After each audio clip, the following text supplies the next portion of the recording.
Welcome back, everyone, to Dinner and a Game. We are so happy you could join us tonight. Tonight is Friday, and this particular Friday, this is the Lab Experiments in Gaming.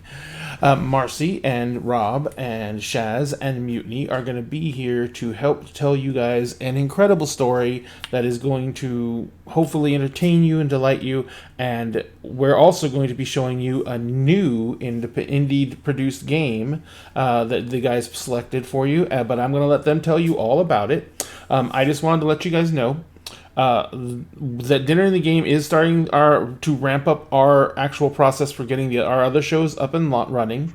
We have set launch dates. We have Kingdom of Mists, which is our D&D 5e live play that's going to be happening on Wednesday nights. It's going to be starting on March 24th, the day before GaryCon. And I do believe Rob is going to be joining me on that one. So yeah, and so we have a few other cast members from our sister stream, Obliviously Adventurous, that are going to be coming over as well. And we are also launching a show for Masks: A New Generation. It's another indie RPG, and it is going to be launching on I do believe the 15th of March.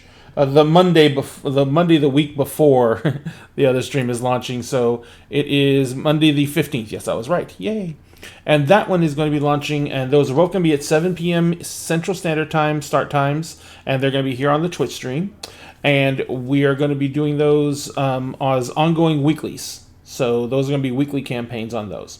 But other than that, everything else is getting running. We do have a post up on Facebook. We are getting ready to start our contests again as well, our giveaways.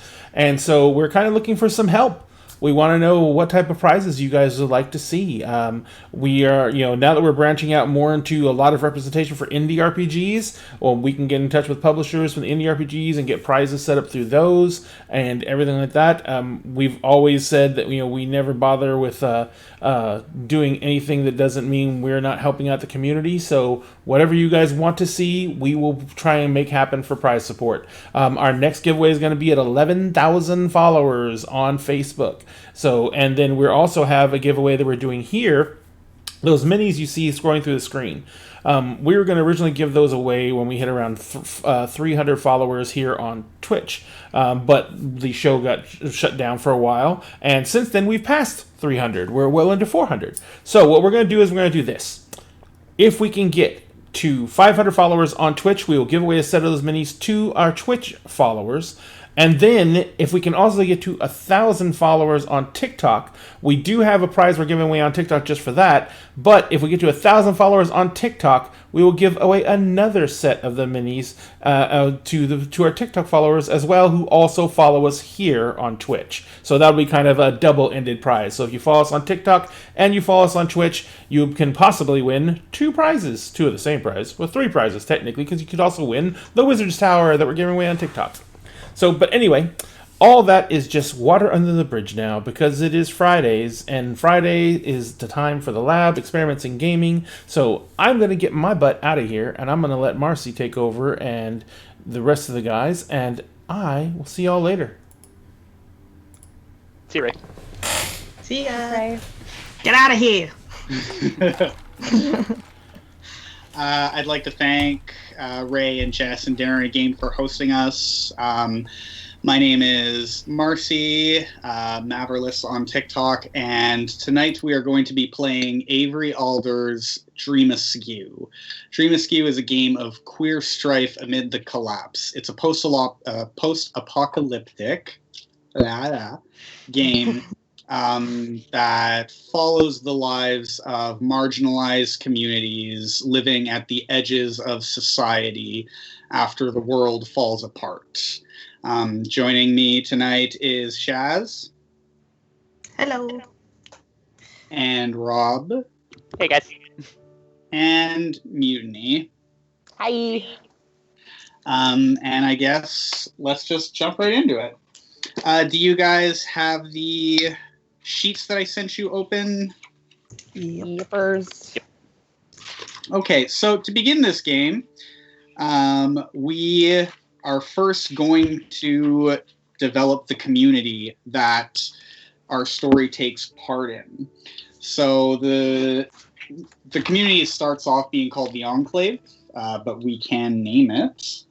And there's a worksheet, and it gives us a list of options, and we are going to choose 3 to 5 visuals. I think we'll choose 4. We can each choose one that's interesting to us, and then we can decide how those things fit together.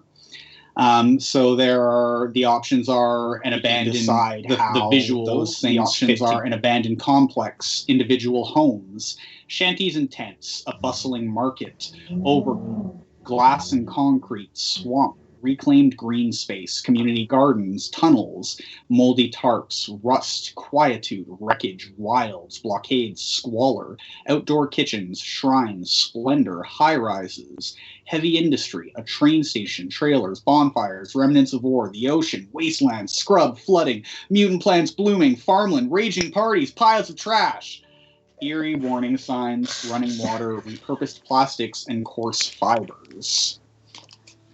Yeah, when's that mixtape coming out, huh? Pop juice, rubber goose, green moose, guava juice. Are any of those sticking out to you guys off the bat? I really like reclaimed green space. Hell yeah. That sounds kind of cool, yeah. Yeah. I was thinking about that one.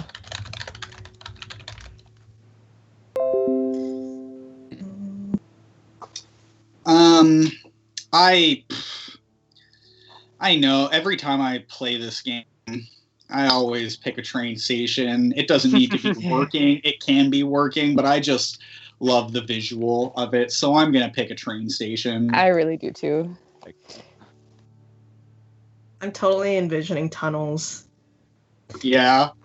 Kind Okay. of fits with the, I feel like it can fit with the train station theme. But I definitely see something of like a subway or abandoned tunnel area. Yeah. That's where my mind's going. Now with the reclaimed green space, will there be like holes in the tunnels to allow like plants to grow? Just in case we're spending like a lot of time underground, because we still want to have the green space play a role, unless the plants are. The first thing that my brain went to with tunnels and subway was like one kind of above ground station before it goes back underground again. Okay, yeah. I don't know if anybody else vibes Yeah, with that, yeah, but the definitely. reclaimed green space is outside of that one above ground station. Okay. Ooh, I like that. what if it's like an air rail, like a monorail, but we're at an end of the line point, which has an underground depot. So we have this, like, the train station is upstairs, and the railroad itself is up on pillars, like, 30 feet up or whatever, and that's where the station is, but the railway then dips down to an underground depot, and we have this whole underground area that just has, like, parked abandoned trains, and it has tunnels in there for that. I love Okay. that. Oh yeah. That's awesome, yeah. Oh, I love the whole idea of like rusted trains just kind of like left untouched in the little corner. Yeah, Yeah. definitely. It would I also don't be a know good about place untouched. for. I think we make sense. Of course. I was going to say We they'd be a touched good them. place for sleeping, Yeah. community okay, yeah. living. Yep. Yeah. Yeah. Are we each sort of Oh. choosing like one thing? Oh, sorry. Sorry, I just had like a vision of seeing some of those trains being like decorated differently. Like I saw one that was decorated with like the plants, and it could be like one little like flower shop almost look-alike. It's Mhm. cute. Yeah. Yeah. Definitely thinking some like really vibrant like tarps and canvases that we set out. Yeah, So, like like, scavenged material canvases and stuff, Yeah. matched but still aesthetic in their way. Exactly.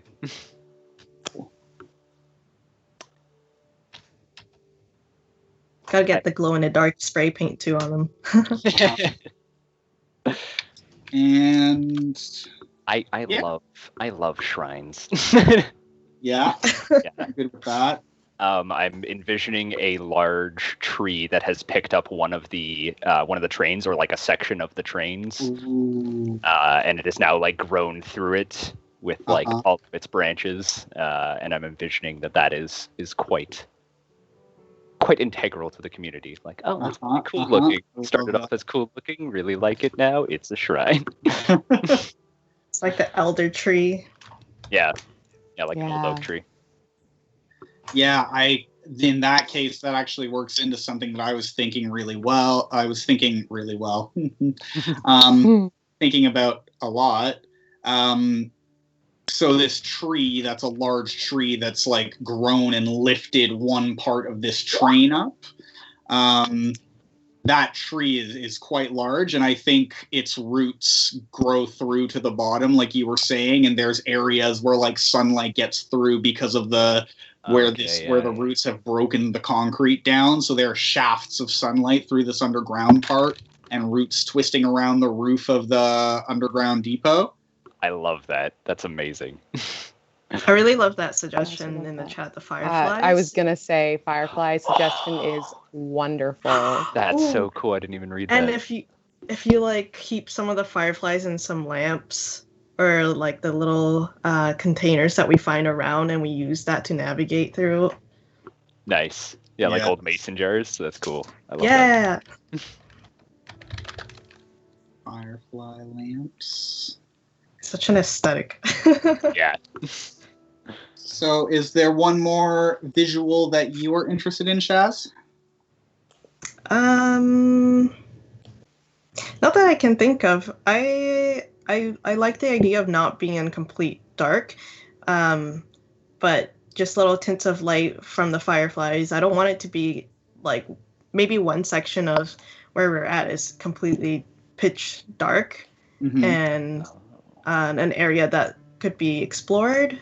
But I like the shafts of light going through the cracks of the ceiling. All right. Okay.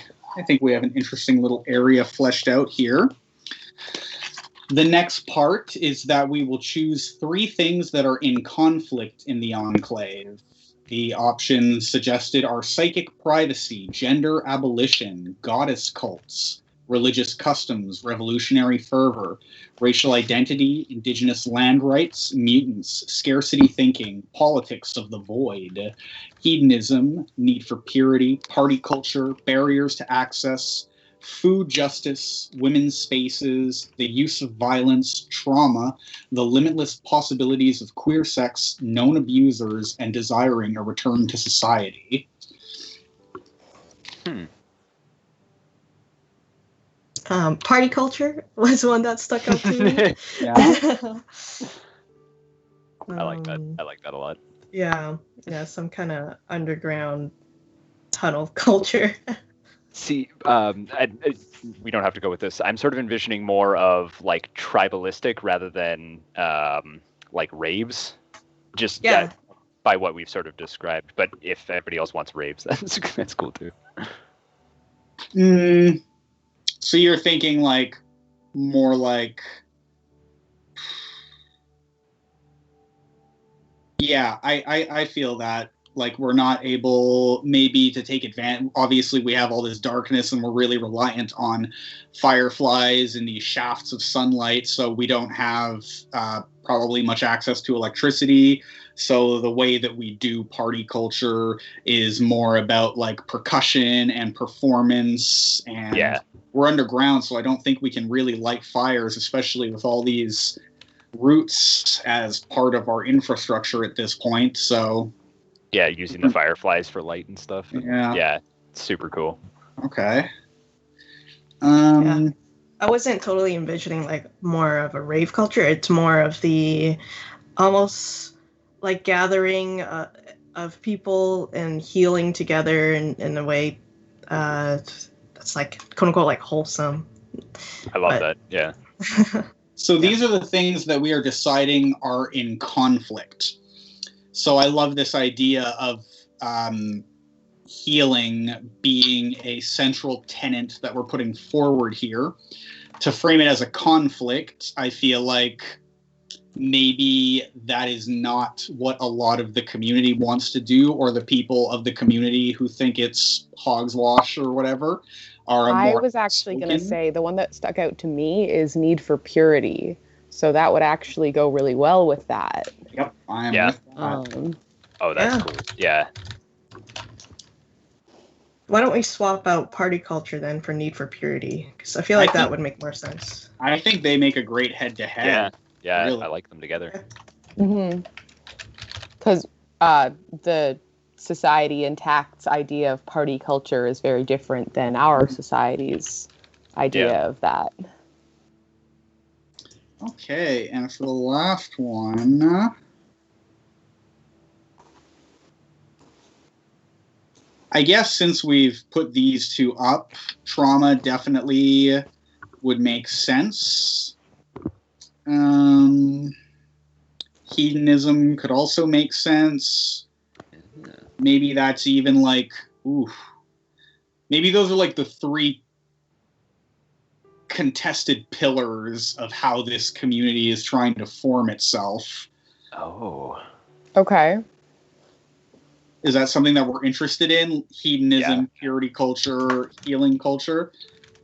Definitely. I can definitely see that. Okay.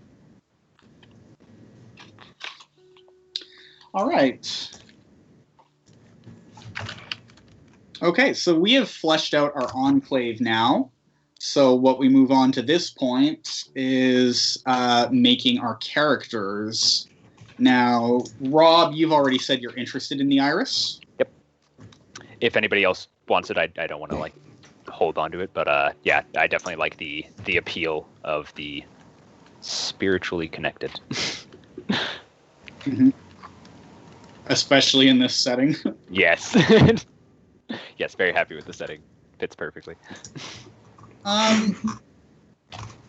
Since the iris is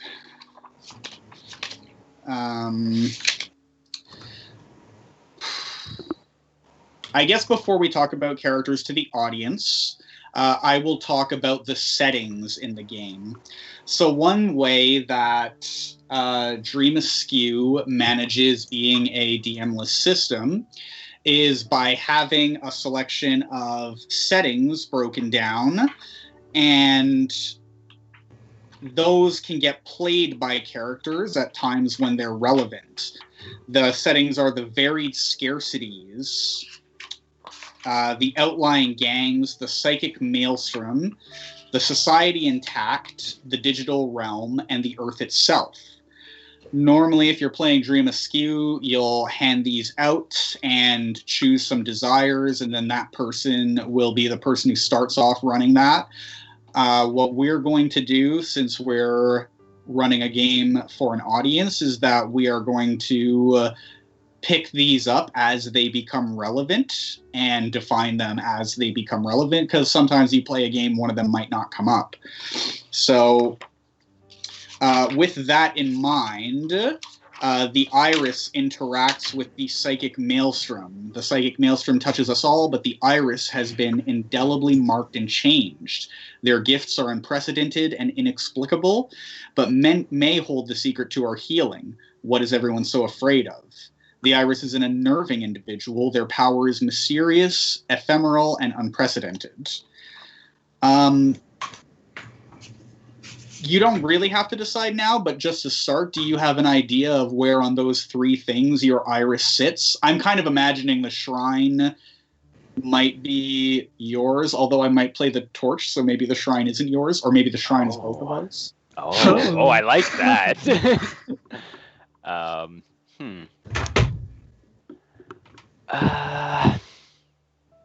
You know what? We don't have to decide that now. We can suss that out as we flesh out our Yeah, characters. yeah, I think so.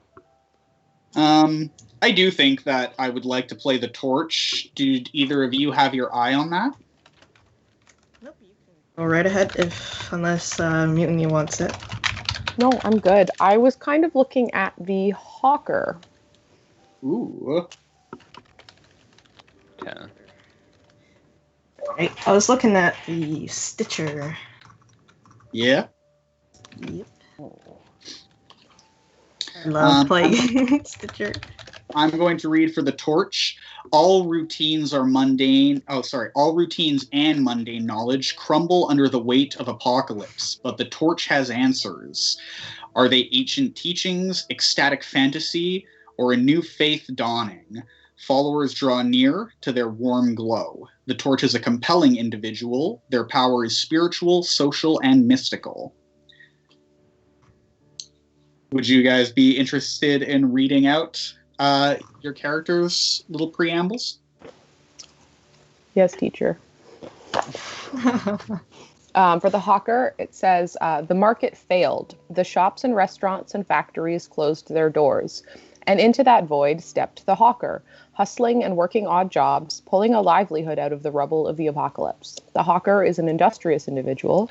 Their power is material, social, and contingent. Nice. And for the Stitcher, things break, supplies run out, bodies get wounded. The Stitcher's there, fixing, mending, baking, repurposing. They have a workshop and an uncanny intuition. The Stitcher is a resourceful individual. Their power is technical, material, and reactive. All right. I love these characters. So, sorry for a little bit of dead air on the stream. We just have to quickly flesh out our characters. This game is built with leading questions to build your characters. So, for example, for the torch, I have choose a look, and there are options like calm eyes, far away eyes, flickering eyes, and then open face, sober face, unwashed face. You choose a gender. Dream Askew is an explicitly queer post-apocalyptic game, and although many things in the world have broken for the worse, one of the things that has broken for the better is self-expression, and so there are genders like predestined, transgressing, goddess. I have options for wardrobe types. I can choose 2 rituals to lead. I have to decide what looming threat that I alone truly understand. And then we choose also 2 key relationships. So it's very quick to build a character, but, you know, a little bit of dead air while it's happening. For sure. It definitely helps having the list to choose from, although the audience can't see, but we have a whole list of things to choose from. So we got to choose a name, choose a look, whatever sticks out to us. And I've already gone and chosen my name and kind of started envisioning what I would like to, how I'd like to carry my character.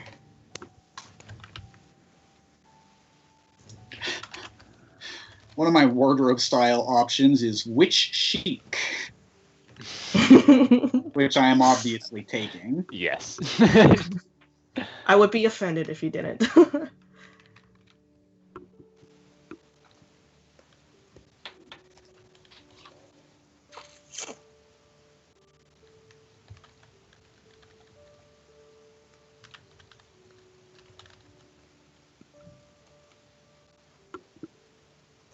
I hate choosing a name. Names are hard. I definitely like the suggestions. Even with the suggestions, it's rough. Yeah, no, definitely.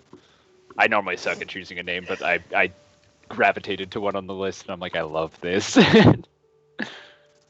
I've gravitated to a couple, so like, how do I choose which one? True, yeah, that's even harder. What if you like just combine the 2 names in some way? You don't So have some to. of these are list, freaking yeah. adorable, like Cookie and Sugar. Oh, And then there's like more fancy names like Waters and Zachariah. oh. See? That is hard, yeah.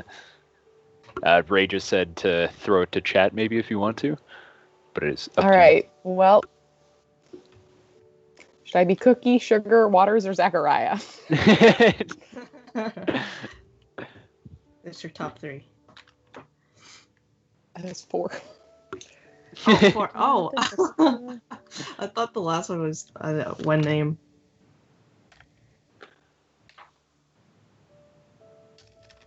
Choose a look.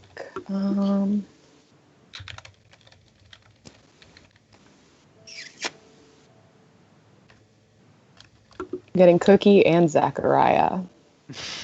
Cookie Zachariah. I like it. Somebody said Zachariah Cookie. Sack. I think, yeah, okay. I'm going to go with Zachariah, but their close friends called him Cookie. There we go. Cookies gotta make their way. I love that.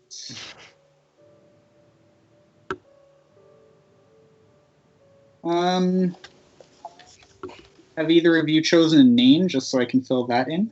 Yes. My name is Pity. That's so on Okay. brand. It is. I had to stick with brand. I need Well, to. I'm going to change my name immediately. It Oh, no, were you was Pity? time, but now it's Hope. Oh, yes. Oh, I love this dynamic.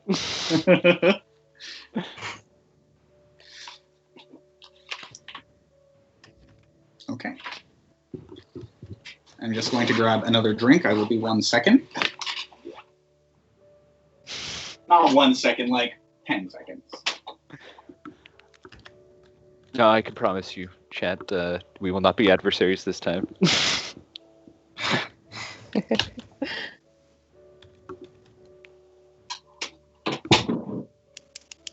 Well, actually, we'll see how it plays out.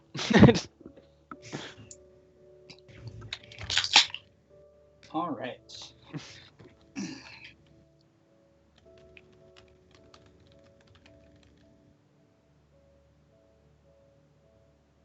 Okay, just to let everyone know, my character is ready.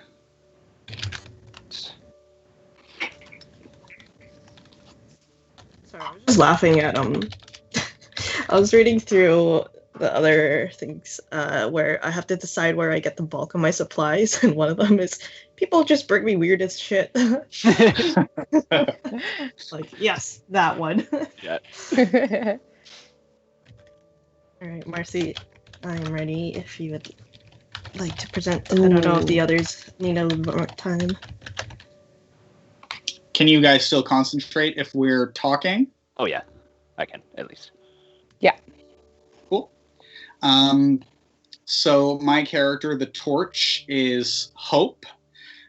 She has forgiving eyes and a marked face. I'm kind of imagining scarification on her face that adorns a scar that was not there intentionally. I'm still not sure exactly what. We can flesh that out with time. But what I'm imagining is kind of a large scar somewhere on her face, and then scar designs that had been etched around it at a later time. She dresses witch chic in striking colors. I'm kind of imagining like a wide brim black hat and a black coat kind of deal, and scavenged, sewn together tall boots, and then everything under that is just always changing mishmash of sewn together colors. The two ceremonies that the Torch leads are glitter bombing and truth. That I think they're exactly what they sound like. Perfect. The I looming love that. threats that Hope alone truly understands, and I chose this one because of what we've put together here, is that we're replicating the oppressions of our old society. And hope and mischief are fires that we must keep ever burning, or we will face eternal darkness. The key relationships that I've selected are my feral muse and the herbalist who distills my tinctures. The two key relationships are like minor characters, like in Follow, so if it does come up that it would be interesting for them to be in a scene, someone else can play them, basically. Yeah. wow. Is Hope he, she, they, them? She. Okay.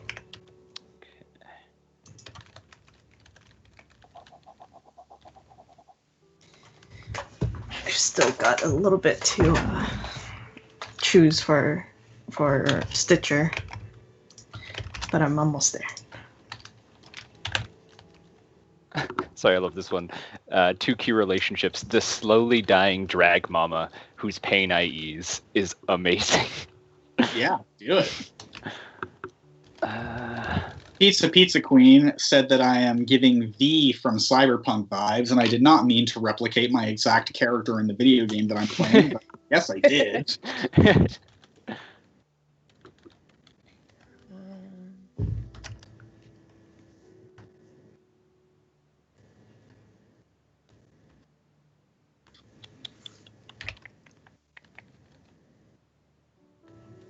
This is hard.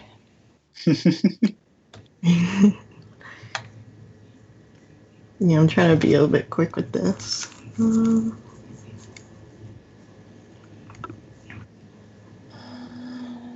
While you guys are continuing to work, I will talk to our chat a little bit about how this game progresses and the idea of idle dreaming.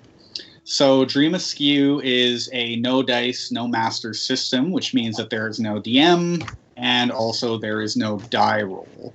So the ways that manifests is that as we build this enclave and then build and introduce these characters, we begin to become naturally more curious about this world.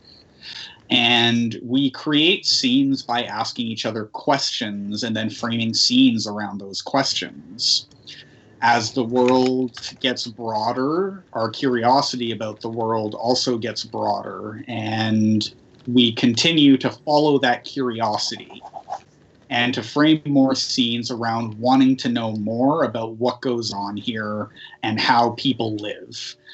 And through that, we collect story beats and important features, and at a certain point, a story will emerge, whether we intend it to or not, and we can collect all of that at a certain point and decide, okay, what's endgame going to be for this session? The having no dice, the way that works is that these games honor failure's role in storytelling, but they also honor the agency of the players. And instead of dice, you have a weak move and a strong move economy, where your character must fail on screen and do their weak moves to gain tokens, and they can only do strong moves if they have tokens to spend. So by doing something that makes a fool of your character or makes your character mess up, you open the door to be able to do something amazing in a later scene, which is, I think, fantastic. I love it. I love that. My character together. Oh, sorry. No, go ahead. Oh, okay.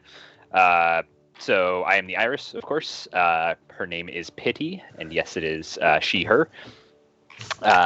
She has a willowy frame. She has wet eyes, as if constantly crying, but tears never flow. Her gender is the well, or that's how she would be described. She wears hoods and robes, pretty much what I'm wearing right now. And her 2 things are... Sorry, I just have to get this up. So her 2 psychic gifts are shared dreams and absolution.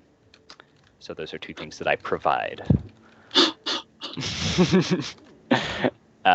Decide what the world's psychic maelstrom told you. So it told me that I could swallow away their pain, as well as that love is our only salvation. My 2 key relationships are, I really wanted the slowly dying drag mama, but sadly the recently exiled elder and the impure soul that I monitor carefully spoke to me more. And do we do the choose one to ask left, or we do that later? No, that is the characters also come with choose one to ask left. Ask Left is just this game is really well written to give good cues to first-time players, but some of the rules are extraneous if you don't need them.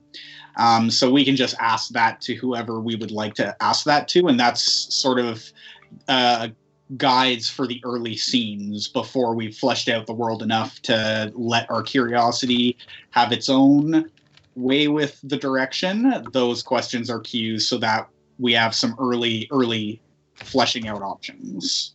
Sweet. All right, I'm ready with my character. So my Stitcher's name is Robin, spelled with a Y. I knew. And my look, I have skittish eyes and scarred hands. So I'm assuming because she works with her hands, you could imagine burns and scars from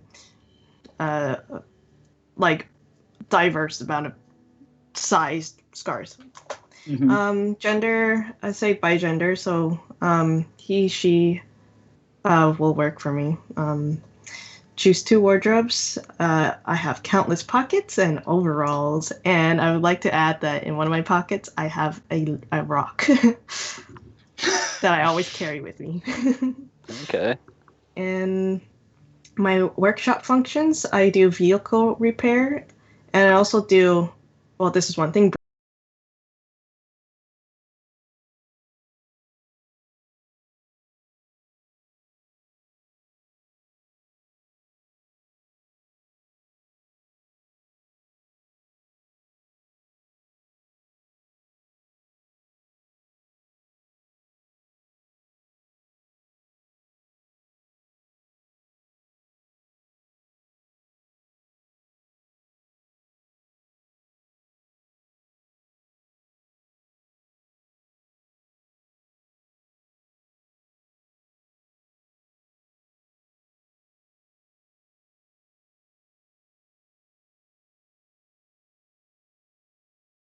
Hope. And I we have to- missed out on most of. Yeah. Yeah, I'll repeat. So the rock in my pocket, and the 2 workshop functions are vehicle repair and brewing and preserving. So then now my bulk of supplies come from people who bring me the weirdest shit. And lastly, my 2 key relationships are the ghost who haunts my workplace and my terminally ill lover. Yay, welcome back. All right. Before Mutiny says their character, I forgot to actually put a gender for mine, which is an embarrassing shame because that is one of the coolest things in this game. And Hope's gender is predestined. Oh. It's beautiful. Love it. I'm torn with my gender between doing like one of the normal ones or one of the cooler ones. I know Why that. would you do that? Anyway, Why would you choose a normal one? because this character is very me.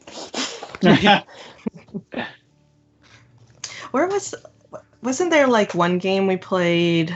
I don't know if Marcy and Mutiny has played this, but I recall rolling dice to choose my character, like wardrobe and look and name. So we'd roll a die, and whichever's like the first one, we'd have to choose that one, and so on and so forth. I was like, wow, this like brings a whole range of like challenges, but also makes it a little bit more funky in the way that you don't know what to expect, and you just play with the cards that you're given. I think I just Cool ran a and weird terrifying. game. A weird game of Follow was how I did that. I think, and then Matt started rolling for that, and then we all just went for it. I think that's what it was, if I'm remembering correctly. Yeah. I was going to say, it does not sound like a game I Yeah.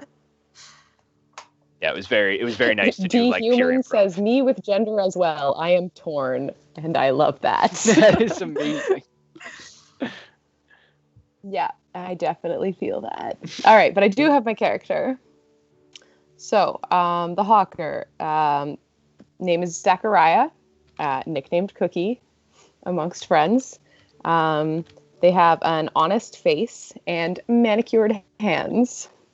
I think I'm going to go with gender fluid because that brings the most fun to the wardrobe styles. I'm picking vintage formal. So depending on gender of the day would be either like 20s zoot suits or flapper girl dresses. And I think also a signature color, which is going to be mint green. Ooh, yes. Nice. The three things that they provide are liquor, deliveries, and whatever the people are chasing. Ooh. Shared currencies are lingering debts and fawning adoration. Yep. I was And then the key.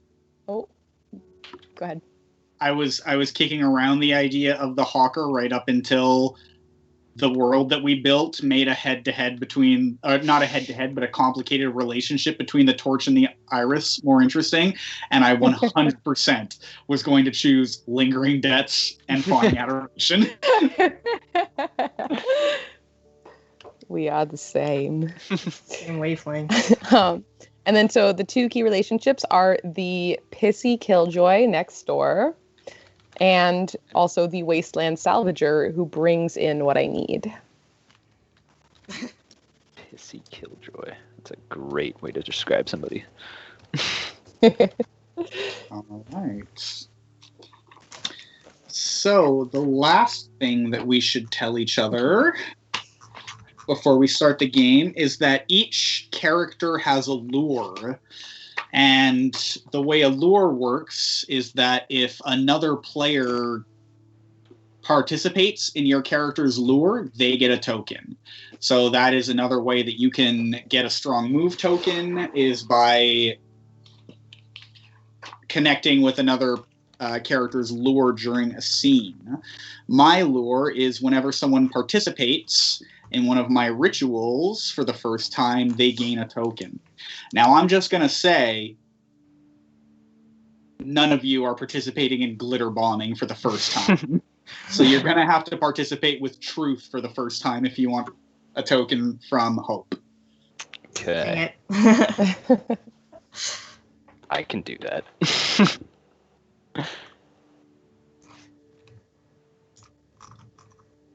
I just wrote whenever someone participates in glitter bombing because my brain went screwy. Ritual. What was the other one? Truth. Truth. Oh, terrifying. Okay. Yep. Oh no. My Catholic upbringing is giving me flashbacks. Oh no.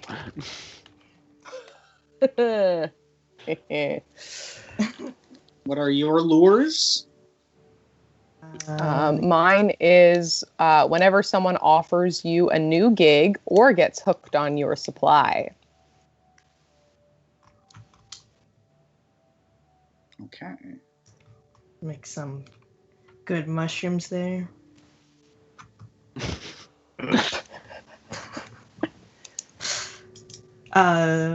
Hold on. My lure is whenever someone comes to you with something precious that needs fixing, they gain a token. Okay.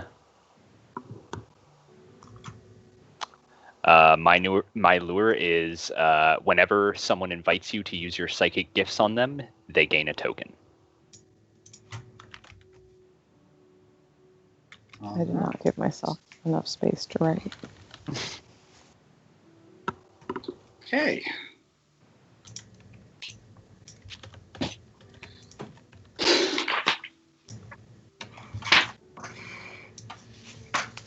Okay, we're ready to go. I am going to quickly use the bathroom if one of you want to think of a first scene, but if nothing comes up, I will jump in on something.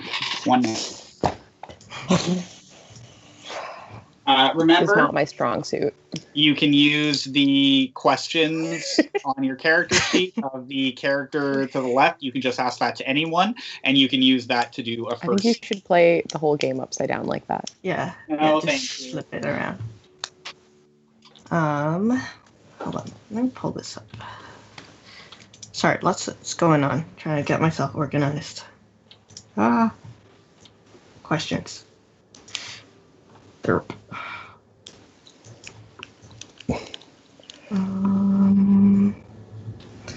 So did Marcia refer to the questions at the bottom of each of her pages? So like the choose when to ask what? Yeah, I was about to ask that. Okay. Well, let's start with that. I mean, mine would have been, what broken thing do you have that I could fix, and what did I lend to you recently? What are yours? I have what do I regularly hook you up with? Why have I been sizing you up recently? And how are you integral to my supply line? Oh. My two are, what secret did I learn about you yesterday? And how have I unsettled you in recent days? Every possible way. Don't worry, Rob. You always unsettle me. Yay. Don't know how to take that. I'm kidding. I know. So does someone have something that they want to do? Nope. We're Okay. just reading our questions. Well, I can kick this off. I would like to ask Pity, why did we break up? Oh! Oh! Because I'm still confused about it. Yeah, I'm real confused. Let me see. So, why did we break up recently? Are we just gonna jump right in? Yeah, let's make a scene around it. We can even do the breakup scene if you want. Yes. We can do a scene of us talking about it afterwards, or we can do the breakup scene. I think I like the scene afterwards more. I think since I have a deep connection to emotion, perhaps it has something to do with the vibe that I've gotten so far is a fiery temper. Maybe not temper, but like a fiery personality. And with the fact that I crave just like pure happiness and like I want people to experience love, it's hard for me to get past that barrier, I think. If you have something different. So I'm definitely one of the things that I alone know about the looming threat is that hope and mischief are fires that we must keep ever burning. And I've decided to play like kind of a more do you remember the time that we were playing Fall of Magic and I played the gilded one? Oh yeah. Okay. Yeah, I'm kind of planning on doing something like that. Okay. So it might be that we have different ideas about what. Perhaps it's the mischief. Yeah. Yeah. I think that could, because we described the three pillars at the start of, and I think mine drifts more towards healing. Mm-hmm. And So, I'm definitely leaning in the hedonism direction, maybe. I could see that if that's yeah. Okay. I guess I can see this I scene love this starting so off. much. I have an opening line if you're good. Go for it. I think that we are in the shrine. I imagine it got lifted at some point, and the community kind of detached the other cars that were on either side. Okay. So it's just the one train cart in the tree lifted up, and we're inside of it, and that's where you're dumping me. I feel like this tree doesn't grow flowers except the way that the sunlight refracts through the windows of this train cart, makes the tree behave, the parts of the tree that grow inside the cart behave differently, and that part grows flowers. So I think there's like, I would like purple flowers, and I think it grows one other color. What do you think the color is? Orange. Orange. Purple and orange flowers like line kind of one wall and the ceiling of this cart. And it's going. This scene opens with Hope saying, "Well, what are we going to do? We both work here. I'm not leaving the shrine." I didn't really think it would cause that much of a problem. I had hoped that we would be able to continue to work together, because I do enjoy your company, and even though we are maybe not the best mix, I enjoy, or I appreciate some of the chaos that you bring. Well, I don't feel like you appreciate the chaos very much, and the chaos is core to my work. And there's going to be a lot of chaos in here. I'm not going to tone down the chaos just because it frays your nerves. I wouldn't want you to. And she's just like playing with her little stone, and she's just like looking down. I wouldn't want you to. Well, I don't understand what the problem is. Don't you like me? Of course I do. Why wouldn't I? But well, it feels like you don't like me. I like you, and in the same way that, well, I love you, and I'll always love you. But just because I love you doesn't mean we can be together. We're not healthy together, but we can still be friends. Yeah, well, we obviously have to be friends. We're coworkers, and we live in a small community. Okay, so don't act like you're giving me something by saying we can still be friends. Like, we have to still be friends. Well, I know a lot of... Okay. I know a lot of coworkers don't always get along, and I think that we still get along, so... Okay, well, maybe you still get along. And I can still get along with you. I know how to be a professional. And this sucks. This does suck. But I appreciate and I can sense your feelings on the matter, and I know that you still care about me. And I know that you care about me. Sense my feelings on the matter. Yes. Don't act like your psychic gifts are giving you that. I don't need them. You're a pretty open book. The fact that you don't want us to break up is kind of an obvious pointer.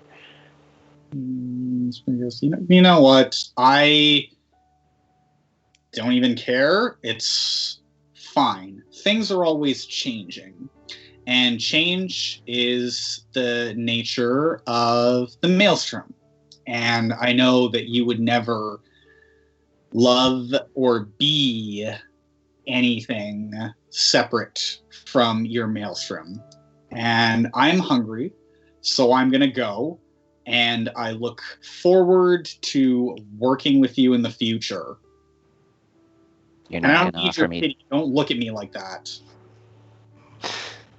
It's unfair to use my name like that, but I'm still kind of hungry. Fine, I'll bring you a plate, whatever. Thanks.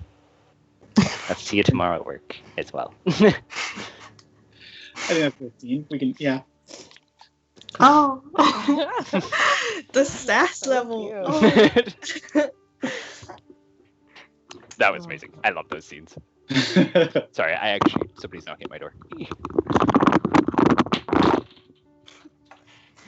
Well, so this is a choose one to ask to the left, but does it really matter in Just what pick whoever you think would be fun to do it with. Sorry about that. Quickly on my list. How about Zachariah? I'll do a scene with you. And I want to start with. Do you know where my axe is? I've been looking all over. I have a project that I have to do, and I lent you. I swear I lent you my axe, right? I'm sure about that. Unless no, that was someone else, right? I'm so mixed up. You know, I don't think you lent it to me, but I do remember seeing it around. No. Possibly. I'm pretty sure that I lent you the axe. I swear. I have to write things in my book. See, look at my journal here. What would I need an axe for? Zachariah says look at I me. lent you an axe, and it's due probably. Oh, needs to ask plenty of times because I've forgotten the last 3 times I talked to you.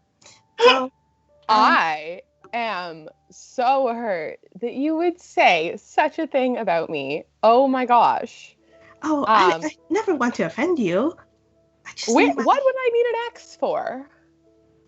Well, that's really none of my business to know, but you look like someone. Do I look like I carry axes around? I mean, look at these hands. Do they look like they do manual labor? Oh no, your hands look very gracious and very beautiful. She sticks up hers. Sure. How about this? Not like mine. I have a lot of eyes around, and I will find your axe for you, and I will bring it back to you when I find it from the person who has it. That is definitely not me. Okay, well, maybe I should log that in my book, although it really goes against. You log that in your book, but clearly your book is wrong already. She scratches her head. Okay.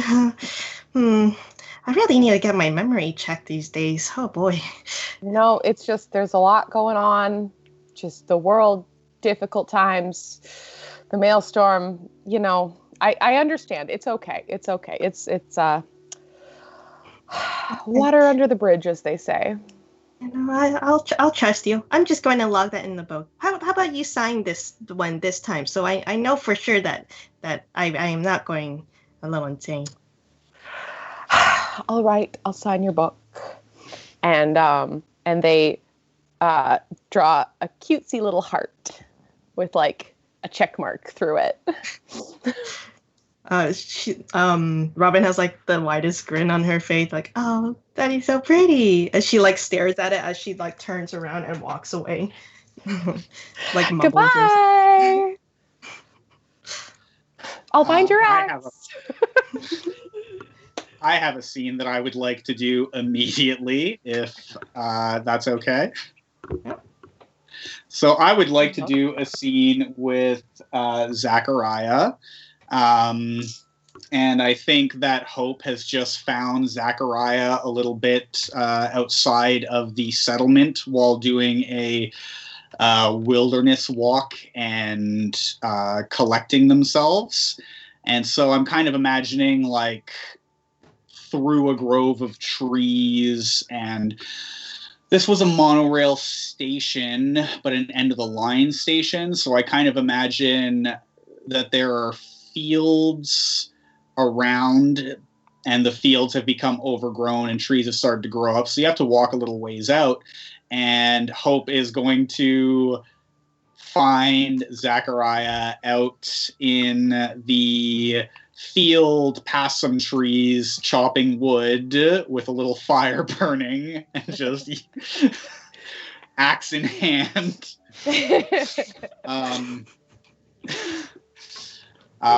Mint Cookie, how did I know that I was going to find you out here? What are you doing? Just having a grand old time, enjoying the sights, the sounds, the smells. And Hope takes a deep breath and like takes in the smells and pauses and says, yes, it is very nice out here. I think you've made a good choice. Would you be all right if I stayed here with you for a while? Perhaps I could chop some wood and you can take a load off.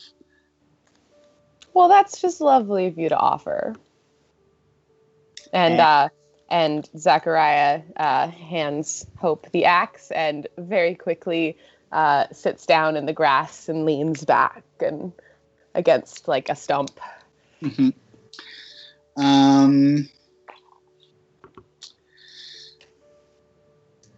Yeah. Okay. So Hope takes the axe and is just like very obviously swinging with a little bit of extra emotion behind it, and says, it's always important to go outside and to connect with the wilderness a little bit. And this is a fine idea. I agree with the sentiment. And I think after that, Hope just chops for a while Zachariah chills until there's a few fire-sized woods. And then sits down with Zachariah and puts one of the woods on the little fire that's set up. I think it's like daytime still, and the fire is a cooking fire. Does that work for you? Yeah. And Hope pulls out a silver kettle, and then pulls out a canteen and fills it and says, I don't suppose you have any tea on you? Tea, no. Whiskey, yes. Does whiskey boil well? You It's know, fine. I have tea. I just thought you might have something through which we could make a selection. And I have more than one whiskey. and Hope pulls out some like dried flowers and crushes them up and puts them in the kettle. So you have liquor and deliveries. Perfect. Where do you get all of these? Sorry, I'm imagining, yes, we've had some tea and sunset has happened and we're a few drinks in at this point. And I don't think we've been talking a lot. Is Zachariah the type to pry? Not pry. Just kind of waits for the opportunity to present itself. Okay.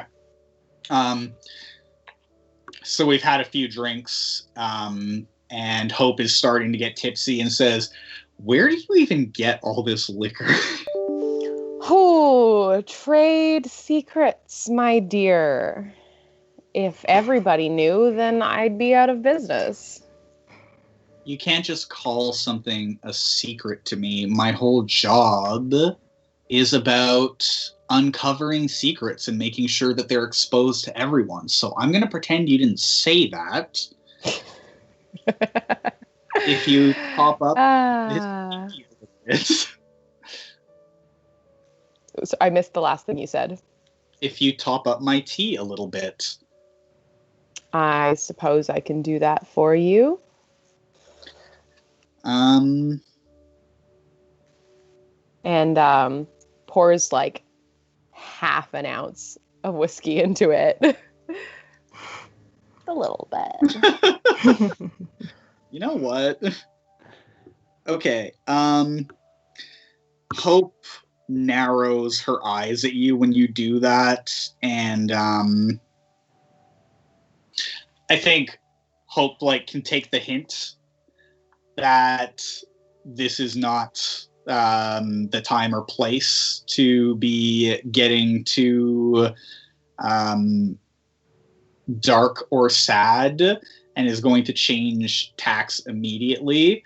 Ask about the weather, or not the weather. I guess we've been out here all day, but just make light conversation while quickly downing the tea, and then to thank Zachariah for their hospitality and get up and go. Well, it was nice spending the afternoon with you. Yeah, you too. Hope says, with they're a little passive aggressive. They are not glad to find out that they have been overstaying their welcome. And I'm good with that being a scene, unless there's something you want to add. No, that was good. I like that. That was awesome. Is there a scene that the two of you want to do? Mutiny or Rob?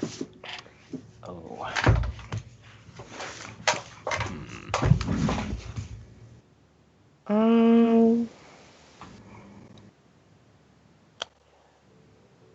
Well, I have. What do I regularly hook you up with? That'd be interesting.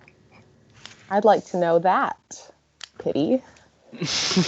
Oh. Interesting. Okay. Oh, I do have something for this. Okay. So, do you want to start it off, or do you want me to start it off? Okay. I can start it if I know what I'm delivering to you. Okay, so I, of course, experience like psychic tremors, or something along the lines. Mhm. I think whatever you deliver to me, whatever kind of substance, calms those tremors and calms the. I mean, that can just be straight alcohol. That works. Could be, yeah. Oh, interesting. Is pity an alcoholic? Oh God. God. I don't know if I want to take pity that direction. No. I just want to well, it doesn't say, have to be. for this scene, I am picking up the Psychic Maelstrom. Okay, absolutely. I have a weak move that I'm going to play into that with. What do you deliver to me? Okay, what were your three things? Things were liquor, deliveries, and whatever people are chasing. Yeah, I specifically chose that one to play with it. Okay, perfect. I think that there is a particular type of mushroom spore that I require. Okay. And the two things that the Psychic Maelstrom desires for this scene is human dependence and fervent intimacy. Okay. All right. Hello. Huh. That'd be fun to play with. What does that mean? What was the first one again? Fervent, which? Human dependence and fervent intimacy. Okay, human dependence. Oh, wow. Making it you don't have to worry about the Psychic Maelstrom. Since I'm playing it, I will insert it into the scene. Okay. Well, I have a weak move that's accidentally open your brain to the world Psychic Maelstrom, if that would be interesting to add into this scene. That would be because my weak move is lose control of my psychic powers. Oh! Okay. I think that's a lot. Okay, I know how I'm going to play this. Okay, so, Zachariah comes into the shrine, kind of throws open the door and very showy, and, hey there, Pity! How you doing today? I'm doing really good, but this is a place of quiet. I knew that, and I'm very sorry. You know that because you don't come here very often, and I don't think that that's very good for your spiritual well-being. Right. I will definitely jot that down for you. So exciting, not so great news. Okay. So those mushroom diggity-doo-ahs. Yes. We are having a little bit of trouble sourcing them at the moment. I do have some for you, but not to the extent that you required. And for this, I am so sorry. But we are working on it. It will be here as soon as possible. And did you bring any today? I have, and produces like a little bag with just like the tiniest bit. Like scraped it out of the bottom of the barrel. Like, I have this. That's definitely not going to be enough. Look, the shrine is closed today. Okay. I just, you know that I love what I do and I'm very good at it. And I just wanted to apologize. Like this, this isn't like me. And I'm I'm really sorry. I really appreciate your apology. In fact, coming from you, it means a lot. Because I know that it's hard for you to open up and to be frank with people and to actually tell them how you feel. Okay, well, we didn't need to go there. While Kitty's saying that, the psychic maelstrom is bleeding psychic instability into the immediate area. And I think that's coming in the form of like scarcity jitters. Okay. Yeah. I was imagining black eyes, and the tears that normally well in my eyes are just, they start to flow down my face in like veins of like dripping black fluid. I don't think we need to rush at that point, but I love the idea of getting there. I know that Ailish wanted to use, maybe that Mutiny wanted to use the weak move. And so I'm setting this up as like a precursor. Yep. That the maelstrom is warming up. And Pity is like shaking, and she normally like fiddles with the rock that she holds, and she is like visibly just like clenching it. Okay, so Zachariah will move kind of a step or two closer, and hey, Pity, look, is there anything I can do for you at the moment? That means a lot. Thank you. But no, the best thing you could do for me now is to leave. I mean, I'd feel bad leaving. It just, you don't seem yourself. You will feel far worse staying. Please. Oh. I want to help you. And Oh, okay, you go. Go. I was going to say Zachariah reaches out and to like touch she Pity. grabs your hand in midair and just like squeezes it. Your fingers are going white as she's like grasping onto your hand. Hey, ow! Wait, let go. It's too I just late. want to help. I know. I'm so sorry. And it overwhelms, and the psychic maelstrom is going to bleed the need for fervent intimacy right now. Damn. Okay. All right. As that's happening, the black tears start to flow. And so there's something I want to be clear about, because I realize this scene might be moving into an area because of the way that we've set it up that could be construed as a little bit non-consensual. And so the psychic maelstrom bleeding that need for fervent intimacy into this area, I think, is something that you are both experiencing. Mm-hmm. I don't think the psychic maelstrom can make things appear that aren't there. And I think that this is manifesting as a need for intimacy that can be understood in a lot of ways and is also non-person specific. And just there is just like a psychic force that needs closeness to be satiated right now. Okay. I'm kind of envisioning as she's holding Jesus, sick. Zachariah. Okay, yeah, because we're not Jesus. necessarily friends. Yeah. Jesus. As Pity is holding Zachariah's hand, I'm envisioning that the world around them, the roots, you see them change. You see, or at least you think you do.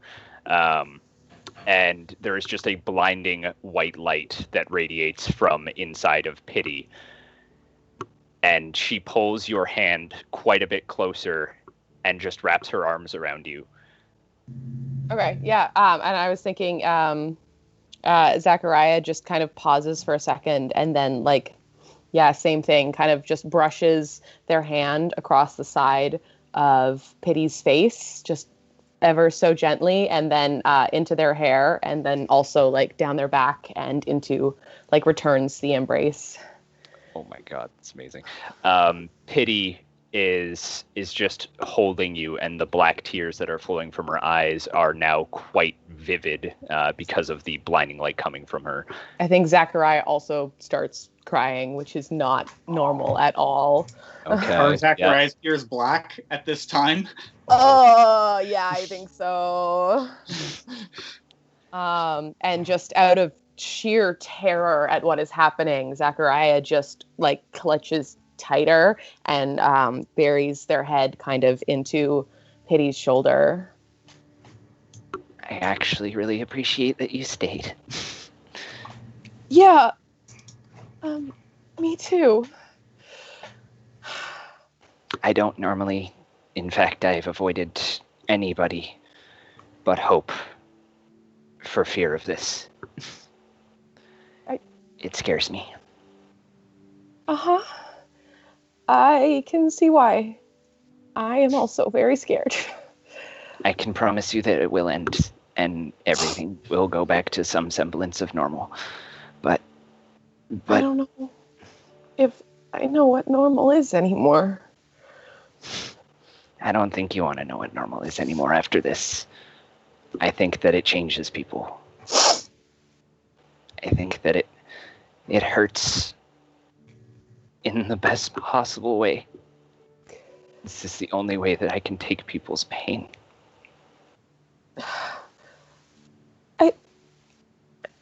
I don't know what to say. I want to say thank you. I want to say thank you to you. I truly believe that love is the only way that this world will continue to survive. And it's these moments that help me realize that. Thank you for dragging you into another realm and hugging you. No problem, anytime. Yes, for that. This is a mind-opening experience. Yeah. Even for me, this one's a little bit different. Whew. I think if you're okay ending it there, we just stay in the hug for quite a bit longer. Yeah. Oh God. Yay! How? I loved that scene. Just throw it to the pit of heels, why don't you? My God.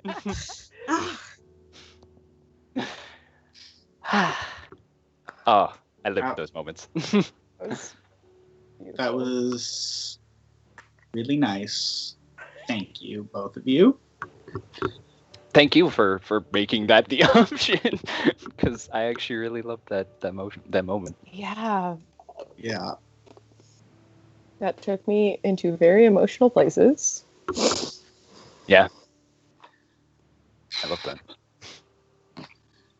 It's been a while since I've cried in a game. Crying real tears here. Yeah. Yeah. I think now would be a good time for a break. A little bit of a emotional recoup. Yeah, sorry that we will be taking a break early, but I love you guys. Love you too.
Welcome back, everyone, and thank you for giving us a moment to collect ourselves after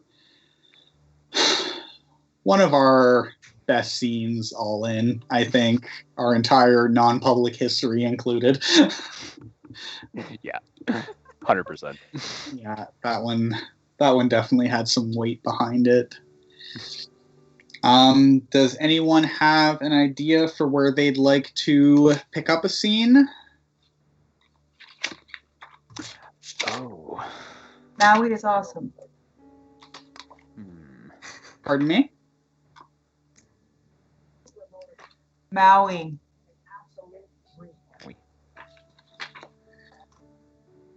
What are we referring to? I don't know. I can start. Yeah, go for it. Okay. I just have a question. I Are we just like- picking up the elemental stuff whenever we feel like it, instead of like Yes. playing one specific one? Okay, cool. Yeah. Just clarifying. that. Elemental stuff. What is elemental stuff? The digital realm, the maelstrom. Oh. That stuff. Okay. The Earth, the outlying gangs, society intact. So I have here. Yeah, okay. I would like to have a scene with Robin. And the question that I'm going to ask to frame this scene, you can give me the answer and then we can frame a scene around it, is, are you among my followers and devotees?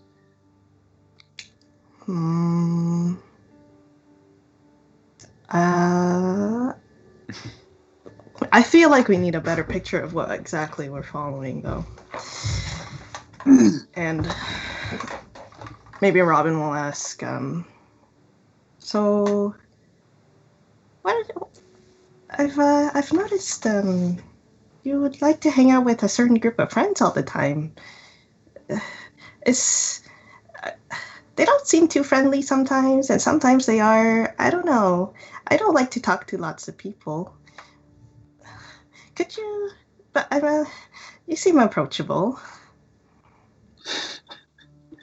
Well, I do appreciate you saying that, little bird. I'm a bird. Those who I keep counsel with, we all share, I don't want to say a belief.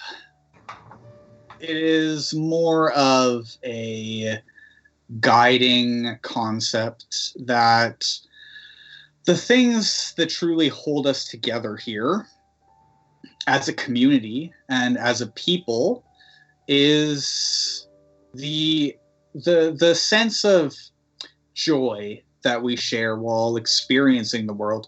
And that's a joy that I think that you might understand. I experience joy in all ways. I experience joy when I look at my tools and I see how shiny they are, especially when I just clean them. Oh, and just the other day I was just getting to pottery. I don't know if you've heard of it. It's great. It works with your hands. Although it's kind of messy. Do you mean that, joy? I think the joy that one finds in creation is certainly one of the most important joys. I think that it is just wonderful that you have found these activities. And I was actually coming to you because I was hoping to ask you a favor. I know that, and Hope is going to reach for Robin's hands. Do you give them? Yes, I reach out my hands out. Hope takes Robin's hands and has both hands out, and both of Robin's hands, spends a moment looking at them and uses her thumbs to caress the scars, and says, I know that you work with many of the things that we use in this world, and your dedication to preserving them and keeping their function alive is even more important than the act of creation that you do. And Hope is going to let go of one of Robin's hands, but keep holding the other, and while caressing Robin's scarred hands is going to reach up to the scars on her face and kind of touch them at the same time. She kind of like looks down a little bit and holds her hand a little close, but just barely touching the surface of your palm. And Hope says, I'm starting to have some issues with my rail car. And I think Hope has one of those like old-timey pumped rail cars that they jury-rigged to use the monorail to travel to and fro from the Society intact. And is going to say, I desperately need for it to be fixed. It is so exhausting to use that machine when it's in tip-top shape. And I'm starting to experience a lot of resistance with it. And I was hoping that perhaps you and I could spend maybe this afternoon out there. I would very much appreciate your help in fixing it and perhaps showing me better ways to take care of it so that I needn't waste your time in the future.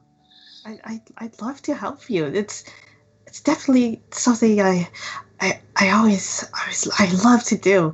I love fixing, and I'm just so excited to start on this project, and I really thank you for asking me. I don't get a lot of people to come to me and ask me for my help. It means a lot. I know that it's difficult for you to converse with people, and I see that difficulty, and I honor it. And I think perhaps the way that I can repay you for this help in the future is that I can let other people know that they can come to you if they have things to fix. You don't know how much that means to me. And she like looks down at your cart and just slowly runs her fingers over the edge, and you can see her meticulously studying it as her focus averts to the cart and says, I really appreciate it. It means a lot to have people come reach out to me and recognize my work. Thank you. Your work is solid, and I think this community would benefit from having more of it. I think that's all I need from this scene, unless there's something that you want to add. Is the cart glittered?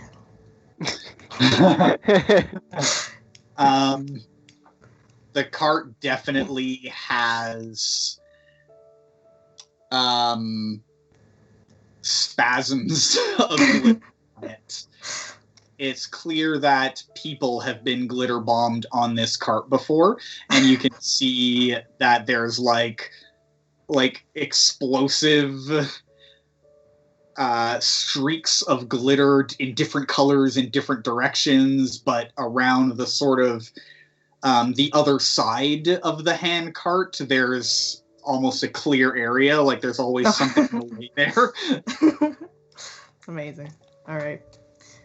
She actually writes that down in her notebook, and takes a little sample of the glitter and then smears it in on a page and writes. Sorry, I gotta remember it.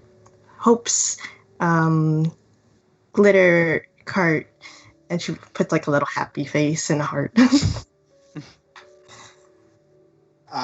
I want the closing line of this scene. Is there anything else you want to do with it?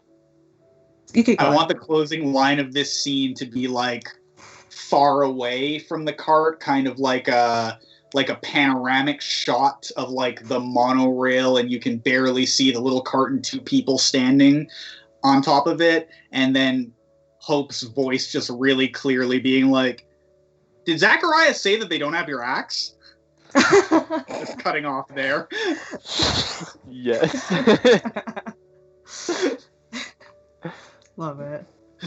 That is also one of my weak moves, is getting caught in a lie.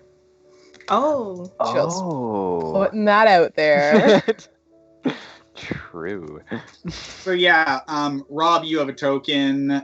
Mutiny, you have 2 tokens, and I just got a token for Robin's lure, which is bringing something precious to Robin that needs fixing.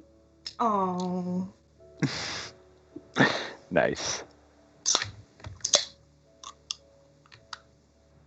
Wait, since we used the Hawker's lure as the start of that scene that we did, does that mean I get another token? Was Because whenever somebody was the lure the start of that scene? Oh no, because it's when I get hooked on a supply. So I already am a part of the supply. Yeah, it's fine. I'm already addicted. All right.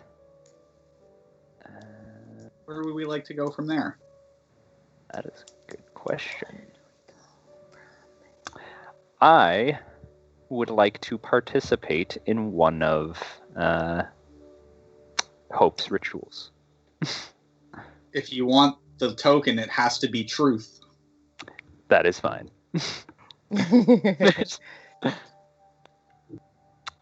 Actually, that is great. Actually, okay. So, I'm envisioning nighttime. We are now in like the tunnels, and you can see like the moonlight drifting through. No fires or anything, of course, but the fireflies that we capture in lanterns and stuff strewn all about the room, and quite a large menagerie of them kept in the center to provide like a large amount of light to the whole space. And do I get to sorry, I always forget. Do I get to decide who's in the scene? Yes. Okay. All right. Okay. Well, definitely Hope and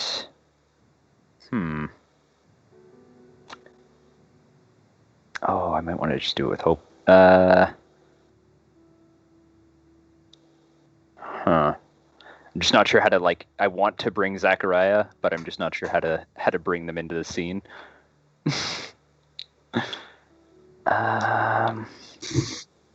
What if? Mhm. I was also sort of thinking about as a next scene, but maybe if you want to incorporate it into this scene, was taking the Iris's lure of invite you to use your psychic powers on me, because now I've already experienced them kind of uncontrollably, but Yeah. maybe coming back for more. Oh, you got hooked on my supply. Oh, how the tables have turned. Oh wow, the yeah. turntables. Wow, the turntables. Yes, I like both of those. And I think that plays into it. What I'm imagining is that, well, maybe if we want to start with that, and then maybe Hope notices. Okay. If that makes sense. Yes. Okay. Yes. We all okay with that? Mhm. Okay. All right. So Pity is sitting by the large menagerie of fireflies. Multiple different colors. They all flash their own sort of vibrant phosphorescence, and she is sitting as close as possible to the fireflies, and feels a presence behind her, and she turns around to see that. I always forget. I am so sorry. Zachariah. Actually, I'm You gonna go with just said it Cookie. 2 seconds I ago. feel I like know. it's I'm horrible. now. I'm horrible with names. Yeah, no, I think it's Cookie now. That's what I was trying to find the other one. Yeah, I think it's Cookie now. And turns around and is still sitting cross-legged on the ground and just smiles up at you. Are you enjoying the festivities? Hey there, Pity. Yeah, I'm having a good time. Yeah. So, about the other day. Yeah. That was something really new for me. And, Sorry. I thought it was okay. Yeah, it was actually. And I was wondering, oh, this is awkward. I was wondering if Just read maybe your you mind. could, yeah, I mean, if you wanted to do that, that that would be cool, I think. If it makes I'd it like it. easier. Oh, Uh, And she like pats the ground in front of her. Zachariah sits sort of kneeled cross-legged, weird position that they're very comfortable in, but to the outward eye looks super weird. Perfect. She stares for a moment, but then she's totally comfortable with the idea. whatever works. It doesn't always work. And I need you to be really open to the idea, and I think you are. Zachariah takes a deep breath, and I think I can be. Good. I'm glad. And she puts her hands on either side of your face, sort of grasping just about by the temples. Your head feels very steady. Zachariah has like a sharp inhale, just kind of a. I haven't done anything. I know. I know. Be afraid. I Not afraid. have a question that I want to ask before I bring Hope into this scene. Yep. And this question is about what kind of story we're interested in telling. So any answer is good. But I am wondering if maybe the scene of Zachariah and Pity happened before the breakup between Pity and Hope and might have played a role in it. Is that a story that we're interested in telling? Or is it more interesting to us that happened after and maybe... Like, I can play Hope as being either jealous or just inquisitive about this, or it can be like a thing that happened afterwards, and we can draw drama from the awkwardness of it. How do you feel about that? I could go either way, to be honest. I see the benefits of both. Like, I like the concept of, yes, it affected our breakup, but I also like the idea of Hope seeing this and maybe not necessarily like upset, but I feel the need to explain it. If that makes sense. And I'm not in this scene, but I would love to see this happening as like a scene before the breakup. Okay. Oh, this scene happening before the breakup too? Oh, like how you mentioned you wanted this scene that we're gonna do as something that happens before that you actually broke up. Oh, I thought it was the last scene. I was thinking, yeah, the last scene before the breakup, and then this scene after the breakup. Afterwards. Yeah. Oh, Yeah, I think I so could go with that. confused. Yeah, the timeline, it's working. Yeah, no, I actually, yeah, I think I could go for that.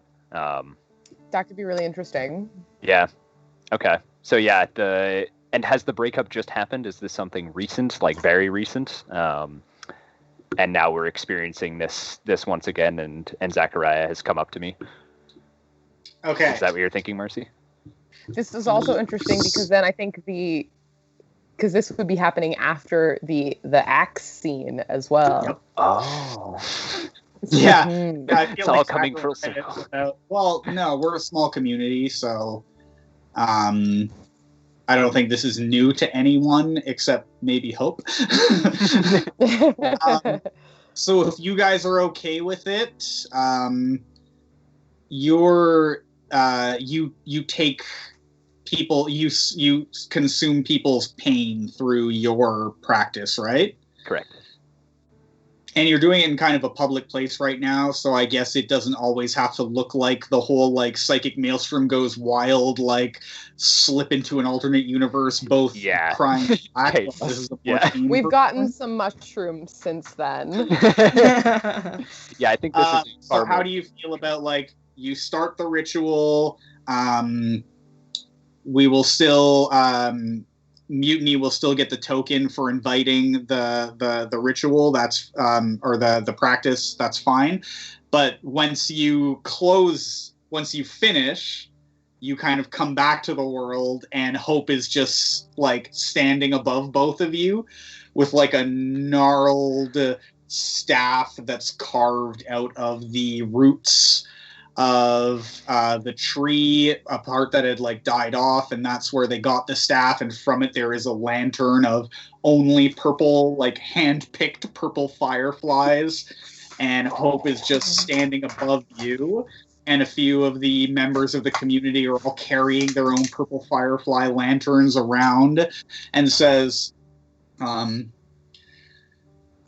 we are doing a true thing, and I was wondering if either of you would like to join in confessing something that is deep or intrinsic or forbidden to the community.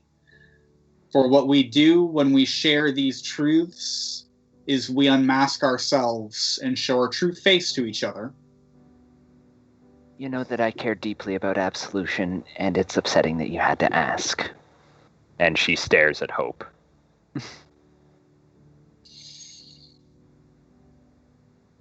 And Hope lets go of the staff, and although it has a fine point on the bottom, it stands perfectly upright. Oh. And heals, so that our three characters are in a triangle now, but is only looking at Pity. And Hope holds her hands out and says, place your hands in mine, my dear friend. Pity does exactly that and stares deeply into Hope's eyes. Zachariah sort of shifts uncomfortably. Stay here.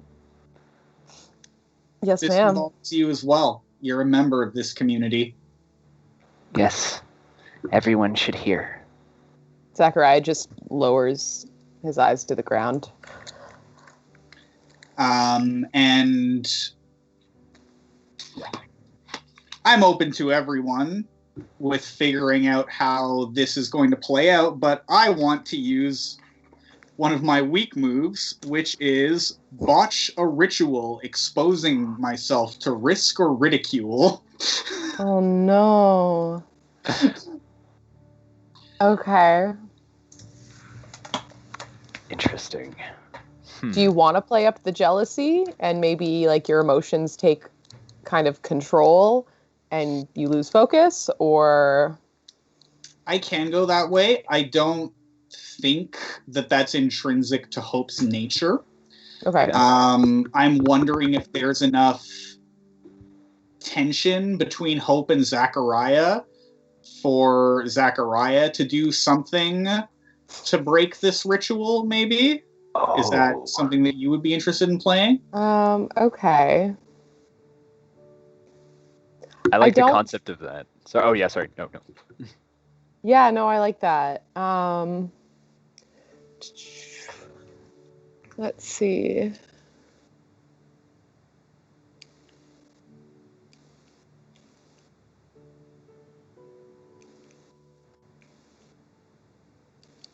I do have a regular move that is bolt for the nearest exit. So maybe at some point in it, Zachariah gets like, this is too much for me. I am not doing this right now, and kind of breaks the circle, which maybe has significance that breaks the ritual. Okay. So do we I want think to play honestly that? just like Hope pushing this clearly inappropriate ritual in a way that makes someone feel unwelcome, even. I think that is enough to Okay. count as botching the truth ritual. So yeah, I'm good with that counting. Cool. All right, so Hope is holding Pity's hands and says, "Speak a truth into all of us. And for you, this may be absolution, but for us, this is simply connection. This is creating a home by being honest with one another." As just before she takes your hands, she puts her stone down on the ground, and it's floating, and there's like bits of pebbles that are floating around with it. And she places her hands in yours. While I have little control over some of the things that I can do, I still hold myself accountable. Because if I don't, then I am just chaos. And I'm still a person. And she places her hands in your hands. I had a very intimate moment with another member of the community. Intimacy and connection are what build community. Correct. And I completely agree. But what I did violated a connection and a deep relationship that I had with someone else. Will you continue to speak in riddles and half-truths, or will you commit yourself to this ritual? I am willing to share for my part, but it is not solely me involved. And if I don't, or if I withhold them, I think that is still within keeping of the ritual, for they have not decided to give up their sin. You only need to speak your truths. What is true to you, Iris? What is true to me is that I broke trust and I broke confidence with somebody who I cared deeply about, and that would be you, Hope. I know nothing of broken trust. And now you do. And then Hope is going to turn to Zachariah and say, "Have you a truth to offer in this ritual for our community?" No, I don't actually. I was not asked to be here. I don't have to be here, and this sounds personal. So, thank you for your time. I'm leaving now. And Zachariah gets up and quickly storms off with a bit of a flourish. And I think at that point, Hope is going to get up and say, "Thank you for your participation. Building community is an intentional act that requires radical vulnerability. And some people are simply not ready for that." And Hope is going to pick up her staff and walk away aggressively. I hope that you would... Pity sort of stands up and like reaches out her hand as you're walking away. I hope that you would understand that I would never intentionally hurt you, but I hold myself responsible. You didn't hurt me. Don't lie to me. That wasn't the thing that hurt me. And that's when... Yeah. Yay. Yeah. Oh, Awesome. man. I'm loving this. Drama check.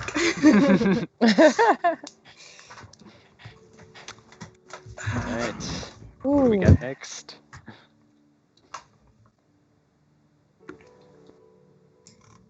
Well, I was thinking of doing a scene with Zachariah and fixing the cart. What is it called exactly? It's like a pump wagon. Pump wagon. Yeah. The wagon. and I imagine the scene kind of like taking place outside, and I stumble along Zachariah, maybe like gathering some things and using that axe, and I was hoping to find you after some intel, I guess, from some people, like where you've been, because I need some material for this wagon, and maybe some other things. Okay. I am so glad to finally find you. You're using my axe that you said that you didn't have. Yes, I have found it. I was just making sure it was still. You know what? Good? It's fine. As long as you still have it, that's what matters, and that you're using it to its full efficiency. That is all that matters to me. Yeah. I can give it back now. No. I was actually just asking. Meaning to ask.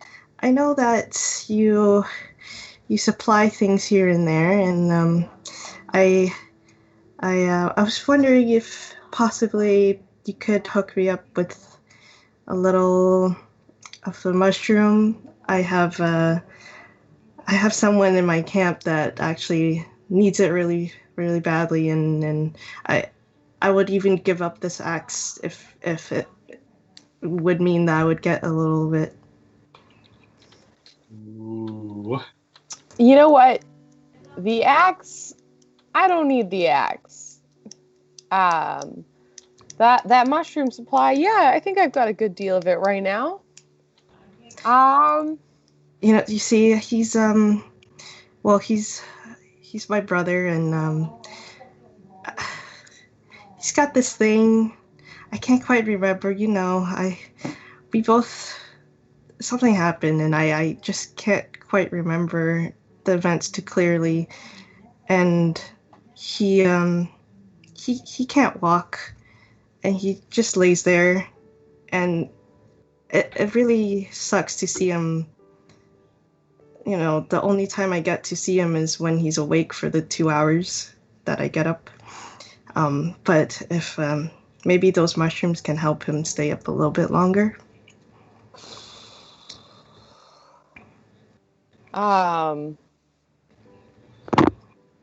Yeah, okay. I can definitely do that for you. That's quite a story. You know what? The axe is yours. I don't. Back to you, and sorry I misplaced it for a while there, but let's just say I'll grab you the mushrooms that you need, and we'll talk about payment later. You don't have to worry about it for now. Thank you. That really means a lot. I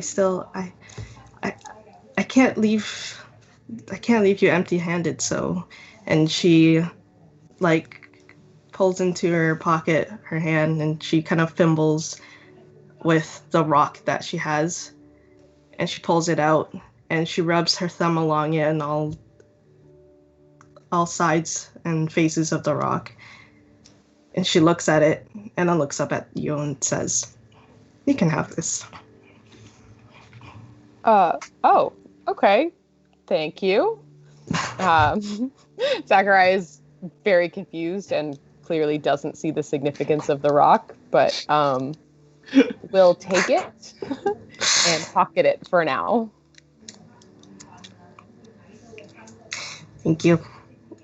And she never goes on to explain what that rock is from, but she recalls from a flashback that oh god. Oh no, stop. You got this, Shez. I know. It's amazing. She looks back at this memory of her and her brother. And she remembers watching him get beat up by a bunch of gang members. And she couldn't do anything but watch her because he was defending her for the scars on her hands. And she picked up the rock to hit at one of them. But she still couldn't deflect them.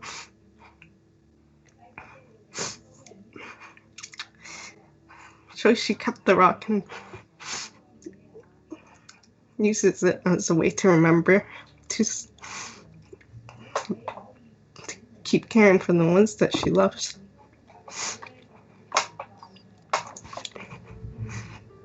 Oh my god. And that will be seen. Wow. Ah, That was amazing, Chess. that was beautiful. I'm so I glad would you like to got do that. a scene with Robin. Oh, I like what you've put down, and I've had something, and I think that these would do well together. Are you good? Yeah. I think this scene is going to take place. There's something about your work area. I don't know if I wrote that down. Does your character have like a description for your work area, or can you just give me an idea of Robin's work area? I was like imagining she revamped kind of part of the old trains that were left on the tracks, and she's hooked it up with a lot of her own kind of jimmy-rigged lamps and DIY projects to make it into a living space. Mm-hmm. So, and I would also like to add that it's a little bit covered with some foliage and gives it a little bit of a home-like feel. Yeah, I think Hope especially appreciates the indoor foliage. It reminds her of the shrine. And I think Hope comes to find you there. I just want to quickly check something.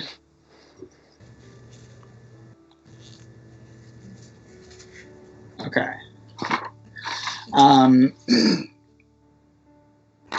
So I think that Robin is in their workspace / living space, and Hope. It's not Hope's first time being here, but I think Hope visibly likes being here. Even Robin can tell.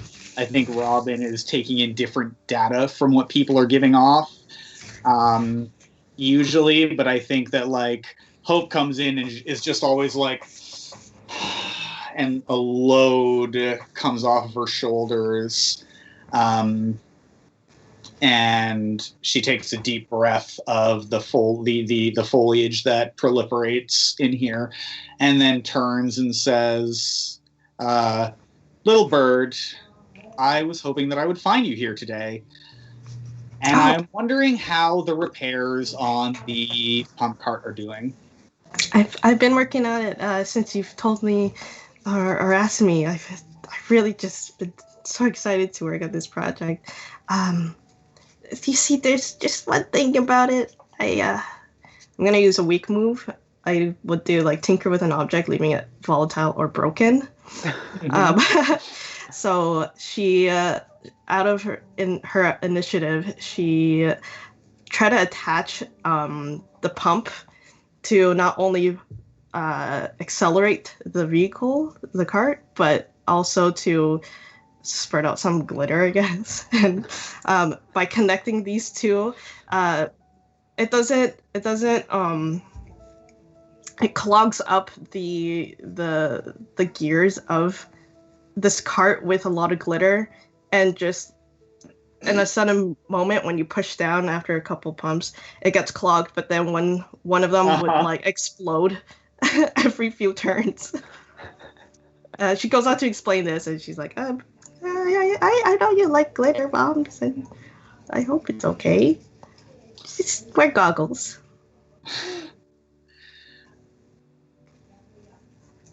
Often the coincidences and the accidents that we create through our actions bring such fullness and joy to our lives. And even when we create something that doesn't work the way we intend it to, we can continue to work on it until it does. And so I thank you for the thought that you put into that. I would like to state that glitter bombing is maybe not something that a handcart should be doing to the landscape. And so if there was an on and off feature for this, as the handcart is used for literal transportation, I think that would be such an improvement to the already fantastic design that you've put forward. And I would love for you to do that moving forward. Yeah, I would really love to do that and make it just a vehicle to transport. But you see, I really can't. It's stuck in there, and I really can't get it out. The force of trying to unwedge the clot of glitter and to unbind the mold and the soldering that I've done already. I'm really sorry about this, but you're gonna have to ride a glitter farting cart, if that's okay. And Hope stares at you, and you cannot tell how Hope is feeling. Their face is so even, their eyes are so narrow, there's not a twitch, it's still on. And then Hope just bursts out laughing and says, you may not intend, little bird, to have the teachings and the direction of community under your wings, but the way you embody it is delightful and complete. And there is so much to be said for the instinct of little birds. I love it. And this glitter farting cart will be my honor to drive. I did have another service that I would like to ask of you.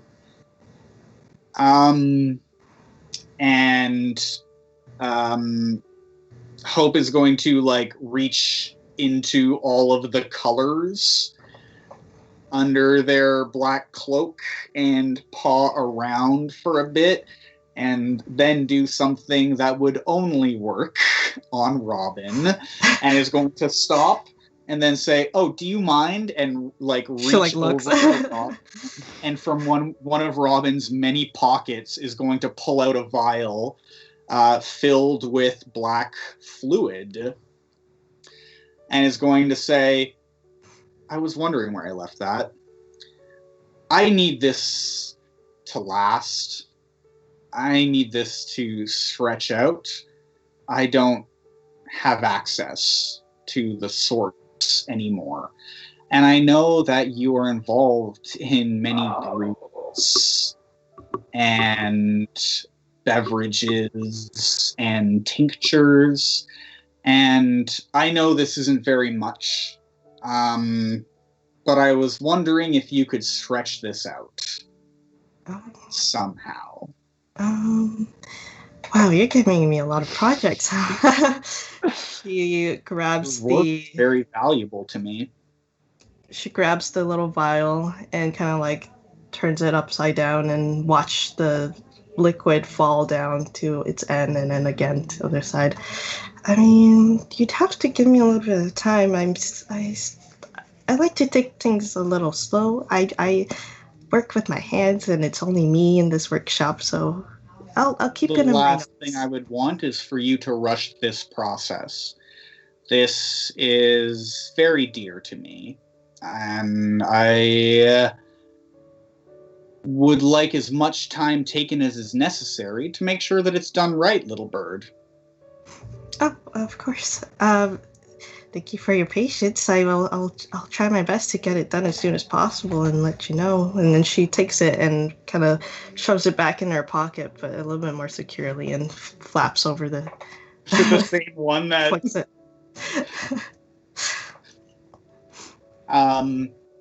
And Hope is going to reach over and touch Robin's face again, symmetrical to where Hope's scar is on her face again, and reach out and grab one of Robin's scarred hands and say, I know that I can count on you. And when they leave, the next time Hope sees themselves in reflected water or the light catches one of the remaining windows in her Cartwright, there are streaks of glitter on her face, and presumably earlier she notices a streak of glitter on her hand. Oh. And that's scene for me. That's beautiful. Nice. BRB, while whoever thinks of whatever the next scene is, one. My scene involves a question of has Marcy's character been harvesting my black fluid? Interesting. I would like to see that. Yeah. Oh no. You're oozing black fluid. Oh boy. Everybody wants it. It's contagious. Yeah. It really is, yeah. You made me ooze. Oh my god. Oh no. I hate that. No. Oh man. Okay. Yeah, I kind of want to do a scene with Robin that might involve that black fluid, Yeah. if I am correct. Okay. Either way, I do want to do a scene with Robin because my whole thing is absolution. Man, I was just trying to tie in my important relationships. I didn't think it would just go roller coaster. I felt really bad. I like halfway through realized we both have a rock, and I'm like, I am so sorry. Because you decided it first, and I was like, that's now I have a rock. Oh, yep. That rock was per suggestion of one of their viewers. It's like, they have to have a rock. So I was like, I'm making that a thing. Oh, okay. And it was such a good rock. Such a good rock. That rock made me cry. While Zachariah may not know the meaning, they will definitely keep it safe. Oh. They feel weirdly attached to it. It's like shaped as like one of the D&D dice. It's a D20. Yeah. Oh man. Okay, Marcy, I have a question. All right. Is the black ooze? Is that my ooze? Is that from You me? damn well know it is. Okay. Just want to make sure. Okay, so Hope's been harvesting my ooze. God. Yes, it's as bad as it sounds. I think it's next to like moist. Oh. I think ooze is a great word. I agree. So, my scene is going to be with Robin, and I have recently, because my other thing is shared dreams, I have recently experienced Robin's trauma, and wanting to provide absolution for people who maybe not necessarily feel guilty, but do feel involved. I feel like I should make my way over to Robin's shop. Okay. So I'd prefer if you describe the shop, just because it's your brainchild. I have I've pictured the foliage outside of the train, the abandoned train that's now revamped. It's there's a little wooden plaque or like a sign that she has carved on, like, this is Robin's. I don't know a name, like Robin's shop. Robin's egg. Nice. But she doesn't Robin's know why. nest. But she doesn't know why Hope calls her little bird. She seemed confused about it before. She was like, "Why am I little bird?" But I love it. I do love that. It's great. I think Robin's egg or Robin's nest. Hmm. I think Robin's nest makes sense. Oh, okay. Yeah. Okay. So it's Robin's Because it's your nest where you keep all of your things. But like egg, because everything is her brainchild. Oh. Also good. Damn. But you could do that in Nest as well. So It's still up to yeah. poll. Yeah, we'll ask her. Anyways, so there's vines that wrap around the outside of the train, and I don't know if it could be close, or like I imagine it's kind of like seated beside like a tree trunk, and it's going it's just placed right beside it, and then the tree goes out to the ceiling into the outer world, so there's like cracks of light. But I imagine, I don't know if the scene is daytime or nighttime, but the inside of her shop is like lit up with the fireflies in little mason jars. Yeah. But yeah, kind of like a trailer. okay. Yeah. And Pity has made her way over to the shop and knocks lightly at the door and waits for an answer. She looks up takes out her goggles as she's like tinkering with some tools. Oh, she opens the door. Oh, hello. I'm not taking any requests at the moment. It's after hours. I would say I don't have a request, but I do. I'm Pity, by the way. We haven't really been introduced. Yeah, I seeing that this community is so small, it's kind of surprised that we haven't really met. But she kind of wipes her hands on her overalls, but still clearly has oil on her hands, and goes for a handshake. Pity has no issue shaking her hand. An archaic custom, but it means something to people. I believe that you have probably not seen me around town because I spend most of my time at the shrine, and I have never seen you there. Yeah, I don't really know where the shrine is. It's above my level. It's perhaps ones who keep their heads in the clouds might pass it by. And I would definitely say that sounds like you. And that's not a problem. I don't need you to visit the shrine, but I do have something I want to talk about with you. Okay, well, I'm all ears. I hope so, because I'm about to sound insane. I experience dreams, usually others, not my own. And you were in my last dream. Oh, like a fever dream? Like you go to bed and you you just sleep after eating a little bit too much cheese and you get a little weird vision? Are you talking about that? Because I got that. Perhaps similar, but mine comes from something different. It is not cheese. Oh. But either way, I am glad that you understand. So what brings you this dream? But why are you telling me about your dream? You brought me my dream. In that dream, what was I doing in that dream? You were huddled against an old rusted piece of metal, looking down at at a young boy who was being beaten. You held a rock close, and it seemed to replay over and over again. And I felt the pain, and I need to be able to touch the person to help the pain go away. So I had to find you. As you're saying this, Robin had intuitively, or no, not intuitively,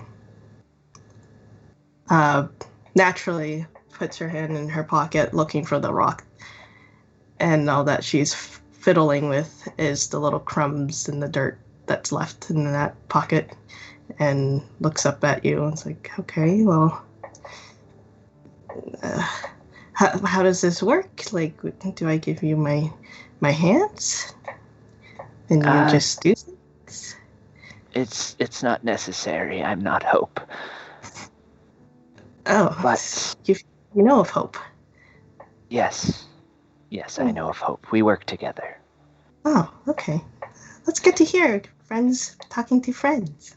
Yes, it is good to hear. Love will heal all wounds. And I can tell that you have a great deal of love in your heart. Oh, yes. You're showing a lot of psychic powers already. I'm kind of freaked out. You could call it my gift, but I do not want to take any more of your time as you are a valued member of this community. If we could have a seat anywhere in your... And she looks past you into the cluttered shop. Abode. She grabs your hand and kind of guides you in. With her other hand, takes a milk crate and flips it upside down and lets you have a seat.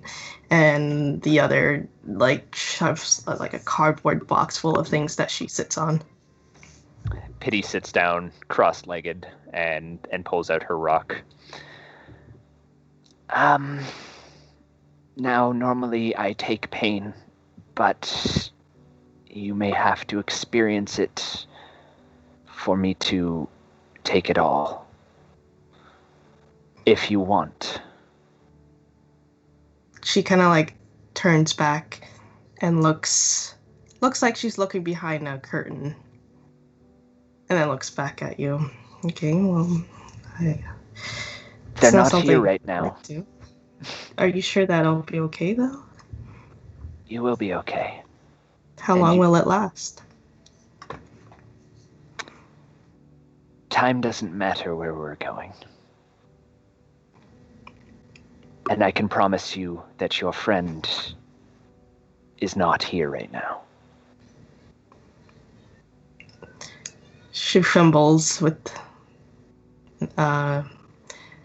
grabbing your hand. She kind of follows the line of your nail and every little detail of it, feeling the creases and the folds nervously, and looks to the side without making constant eye contact and says, okay, go for it. I think I'm ready. She proffers her hand completely to Robin, even though it's not a requirement. Okay. Think back to that moment. Can I interject here? Yep. Should we do the memory? I don't think we're going to, but if we want to, I think we've all experienced it, unless that serves the story. I mean, should we make a scene of the memory? We don't have to. What I am having in mind is Robin and Pity watching the memory while it's happening, like a Ghost of Christmas Past. Oh my god, yes. Mutiny and I are the outlying gangs and the brother. Oh shit. Okay, I like this. I like that a lot. Ooh. Down Play with it that, from a dude? different perspective. God. I like that idea. I want to play with that Yeah. idea. Okay. Do you want to be the sibling or the outlying gangs? I will be. Hold on, I'm trying to find the outlying gangs. There it is. I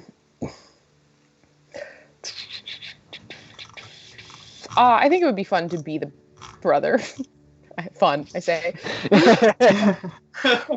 Yeah, that's a super fun scene. Yeah. Oh, Um, please. I just want to, Shaz, do you have any descriptors or anything that you want specific for the brother, or like why the situation happened? The why would just be, I guess they're trying to make Robin and we have to give the brother a name.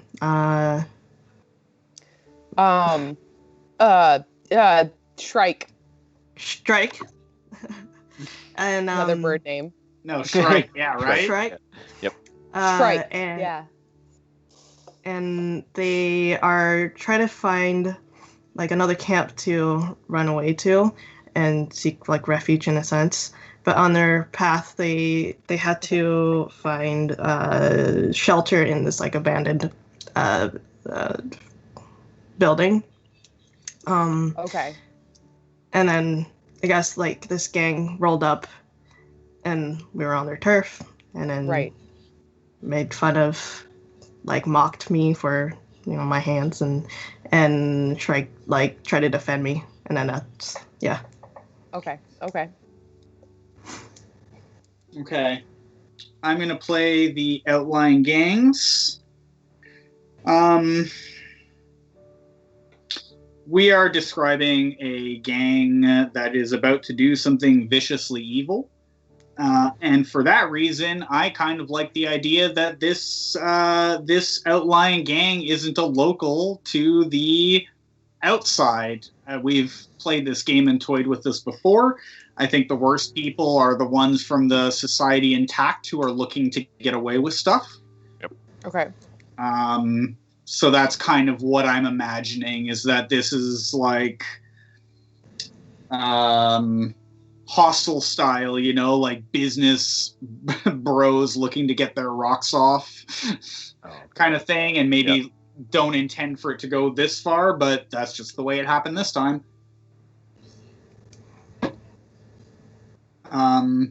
I think this scene happens from the perspective of Pity and Robin reminiscing about it, if that works for you guys. Yeah, maybe And some then things are a little bit blurred. Yeah. Okay. All right. So I'm envisioning that the world sort of warps around me and Robin once again, and this time rather than I guess the boughs of the tree that grow through your house have sort of reached down to envelop us, is what you're seeing, and then there is the blinding light, and we are back inside of your memory. I've seen this place. She instantly is like heart beating and racing. Hold on. My internet's being super weird, and I did not hear what you just said. Sorry, Shaz. Oh, I just said that I instantly felt like anxious and my heart was beating. Looking around now, my gaze has turned from a slow pace to now just looking side to side, almost like looking for a strike. Please be calm. I know it is hard to be here again, but you've already experienced this, and I promise you that this memory can't hurt you more than it does every single day. Why are you bringing me here again? I don't want to see this. I want to take it away from you. But If it's you- so hard. I don't want to see him. I know. Outside the place where you've taken shelter for the night, you hear the hum of engines as vehicles drive up, and you can hear chattering and shouting of people having a good night. They sound like they could be friendly, but we already have this memory, and we know they're not. Okay. It will all be over soon. Please make it fast. I don't want to see him. You're going to have to see him one last time. And I think at that point, Shrike kind of steps into view of the memory, and looks at. Do you see yourself in the memory from the outside, or are you standing in your own body? I'm imagining like I'm like sitting in that position with Pity on like the crates, but we're like holding hands together and things are happening. So I guess like watching it happen, and Okay, I so you can see yourself. Yeah, see myself. Okay, so Shrike looks at the you standing, a younger you standing before you, and did you hear that? It sounds like there's people coming. We should probably get away soon. It doesn't sound too good. Maybe this corner here. They might be able to help us. I guess, but we haven't really crossed paths with a lot of people lately. Well, we'll keep our guard up. Maybe they won't even know we're here. We'll wait. The cars slow down in front of the building, and you can hear the loud pops of doors opening, and the chatter that you could hear over the engines gets suddenly louder as the engines turn off and the doors are open. Men laughing, making jokes to each other. A bottle smashes against the wall of the building, and you can hear their footsteps coming closer to the door. Are you sure about this, Shrike? No. And the door opens. Where are you in the room? I kind of see us like huddled in this corner looking at outside the window where we can see the car. Maybe behind a couple boxes. Are we completely obscured from view, or? No, like you can definitely see us, but we're trying to make like a half effort to stay hidden. Okay. Just quietly in the corner, watching as these people come in. I think this is about to pop off if you want to give Shrike some stuff to say. I don't know. They're in the room. We can't hide anywhere in this place. Maybe we should just say like that we're looking to get to this camp, and maybe they can help us. Yeah, maybe they can help us. Hey there. And you say that as like they're cracking flares and throwing them around the room, and they turn to you and they say, "What's up? There are people in here. It's party time." Hey, we were just looking to try and get to the next camp over. We were wondering if you guys could help us. The next camp over? Is this a camp? Is this a camp from which one could be the next? And then we were just staying here for the night. Say that again, sorry. Well, we were just staying here for the night. Oh, you're going to stay here for the night.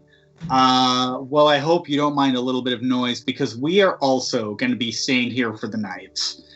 I hope it won't be too much trouble if we just take this room or we'll find another room.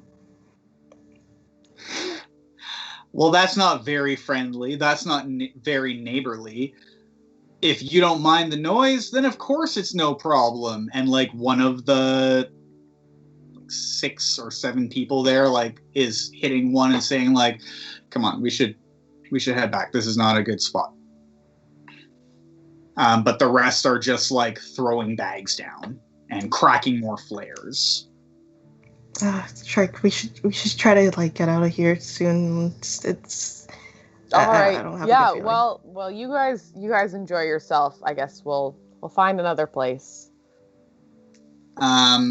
As you guys are walking out, the one who's been doing the talking to you, like, what does Shrike look like?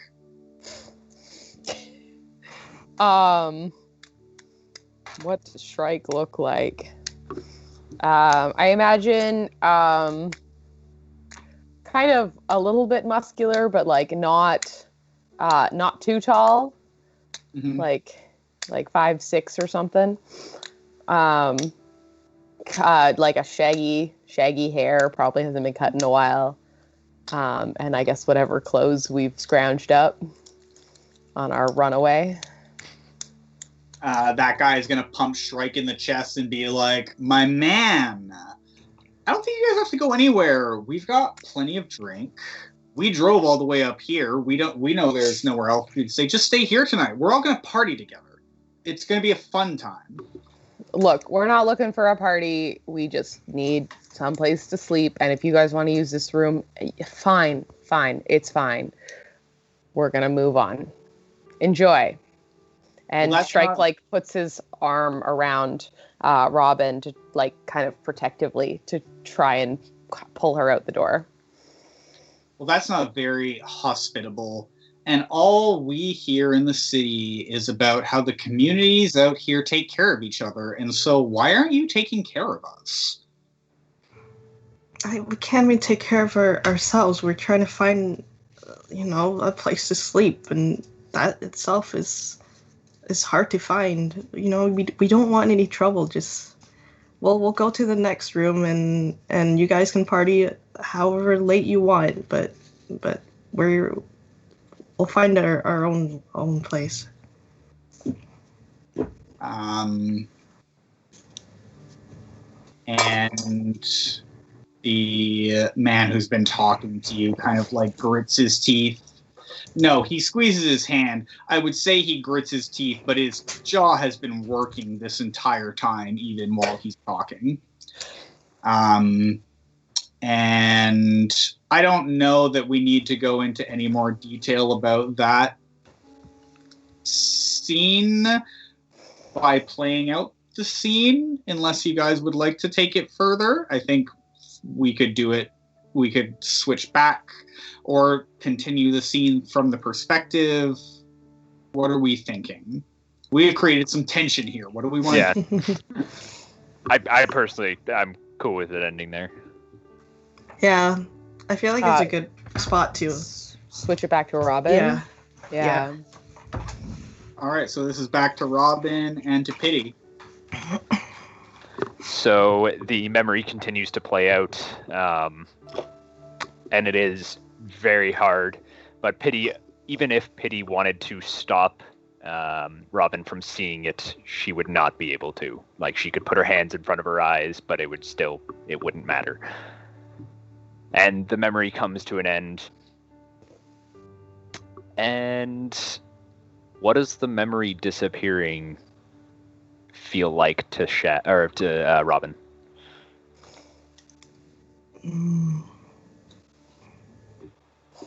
She instantly feels this heavy weight almost lift up from her shoulders and her head and her chest. You can feel the weight leave and dissipate, almost like if you imagine like steam or some kind of like spark like glowing up, and you can feel the tension in her hands go from like a tight grip to just a soft hold. But she still sobs and remembers like screaming Something. at them. Yeah. But that scream and that word for them to stop slowly becomes something that she can't grasp on and remember. And she tries to focus hard holding on to that memory. Even though it hurts her, she wants to hold on to it. Pity allows like the barest minimum of like understanding of like the memory to last, so that because if I'm not mistaken, your brother is still like alive. He's just horribly injured by this, correct? He's like crippled, Yeah. like bedridden. Yeah. So she keeps like the semblance of the memory, but tries to take the pain and all of like the horrible things that were done to him away. But you are still aware that he was hurt very badly. But you just can't relive that memory over and over again in your head. Well, I don't know what to say. it's not uncommon. But thank you for letting me do this. You shouldn't Thank be you. thanking me. Why I not? should be thanking you. I don't think so. I think that pain, no matter how bad, is still part of who we are. And while that memory tormented you, it still shaped you into the person you are today. So I'm glad that you let me take that pain and take that memory. Because regardless of how painful it was, it still meant something. She like takes both her hands off your hands and takes you in an embrace and just Pity. sobs. Pity cries as well. And I'm going to call that scene.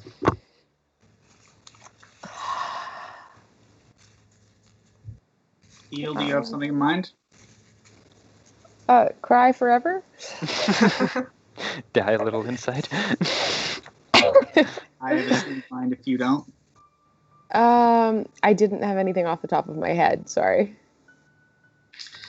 I would like to do the next scene in our shrine with the orange and purple flowers. And it is Pity and Hope. And we are fighting. And Hope is saying, "You can't take these things from people. It's part of their process.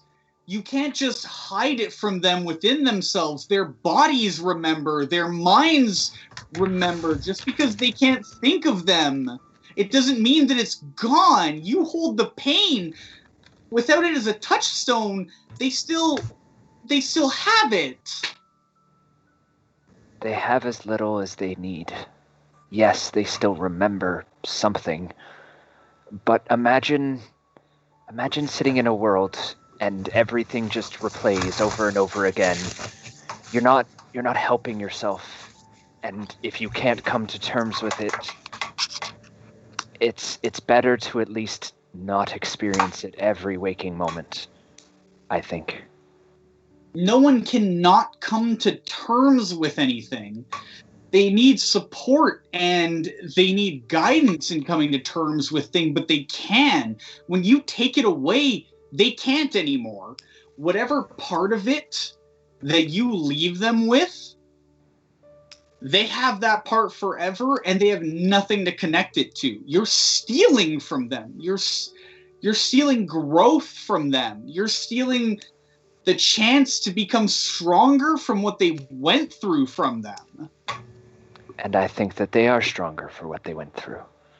And yes, I don't disagree that they should have the chance to work through it, but at some point it's too hard.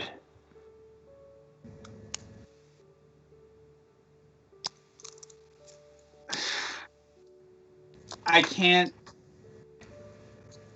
let you do this anymore without I need to tell them.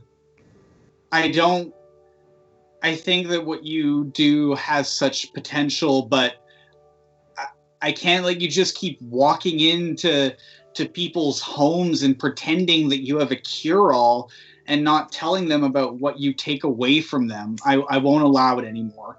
I'm gonna tell them the cost. I'm gonna tell them the cost of what you do. I'm sorry. I understand. You must do what you think is right.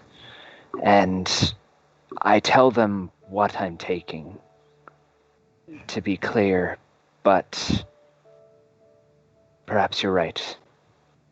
Perhaps I don't tell them the cost. You never told any of us the cost. You just took it and let us deal with it after. Maybe. Scene. Awesome. I think we have some stuff kind of in the air here, and I'm realizing now that we went with a very cerebral set of conflicts. Yeah. Which makes creating a closing for the story also a little bit more cerebral.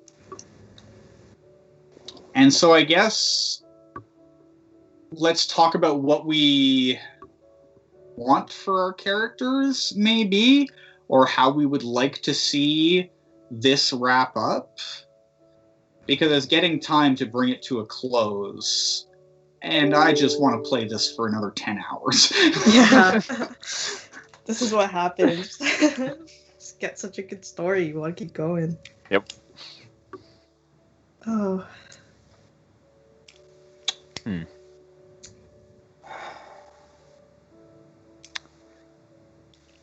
I kind of like that bit of conflict at the end of the where each of us stands on the burden of mental health and like who is correct. Yeah, what is healing? What is progress? Exactly. What is the road to wellness? Yeah.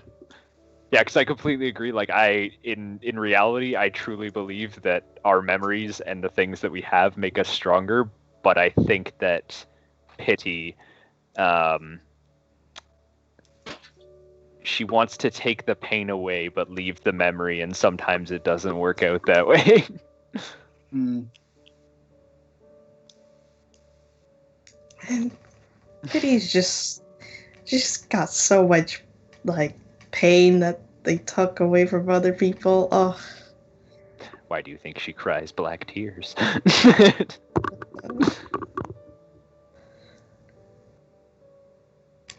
I honestly don't know how I want to end this. Yeah. Or close this. I would like to see a little bit of happiness. Mm-hmm. Obviously, some actual healing. Though not sure how exactly we want to go about that. I think there's definitely room for a scene between Zachariah and Hope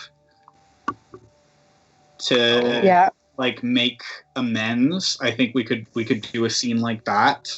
I think so as well.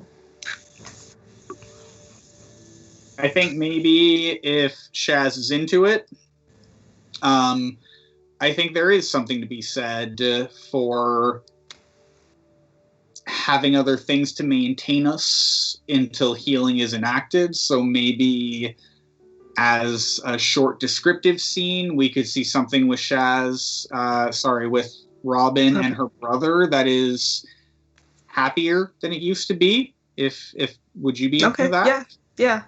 Yeah, I can definitely do something. I have an idea in mind. I just need to run to the washroom real quick. No worries. Okay. Take a second. That's cool.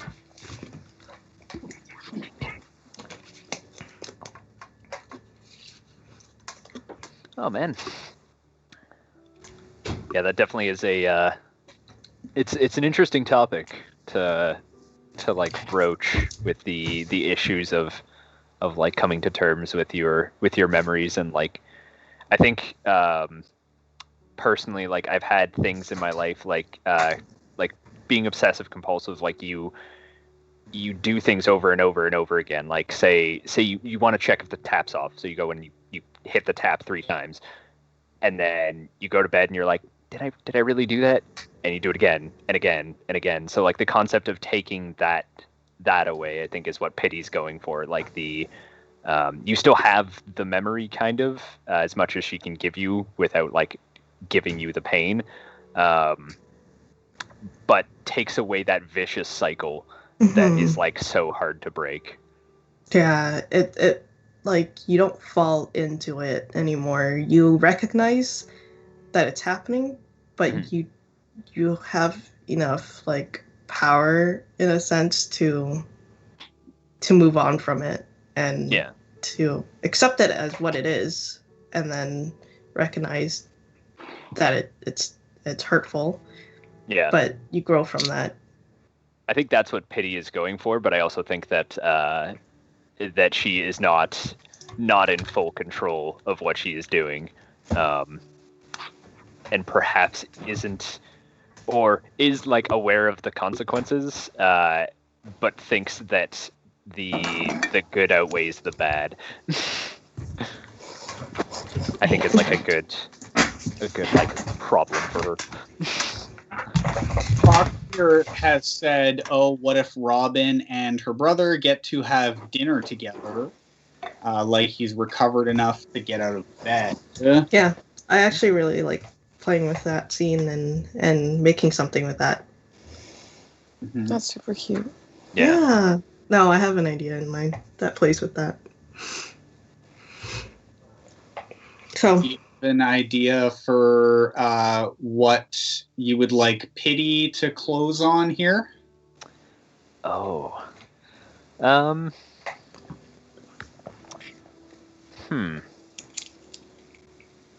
think it'll just be Pity at the shrine and a final moment of her dealing with the impact of like the memories that she's absorbed.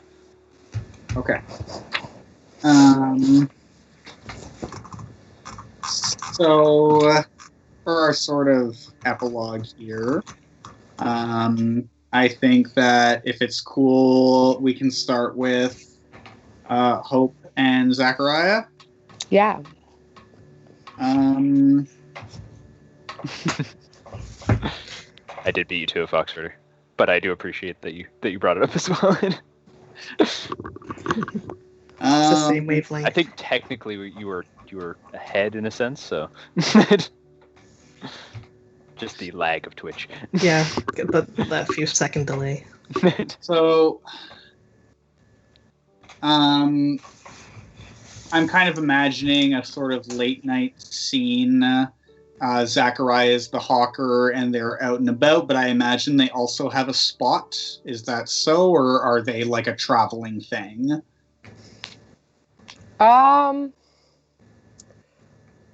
Yeah, I think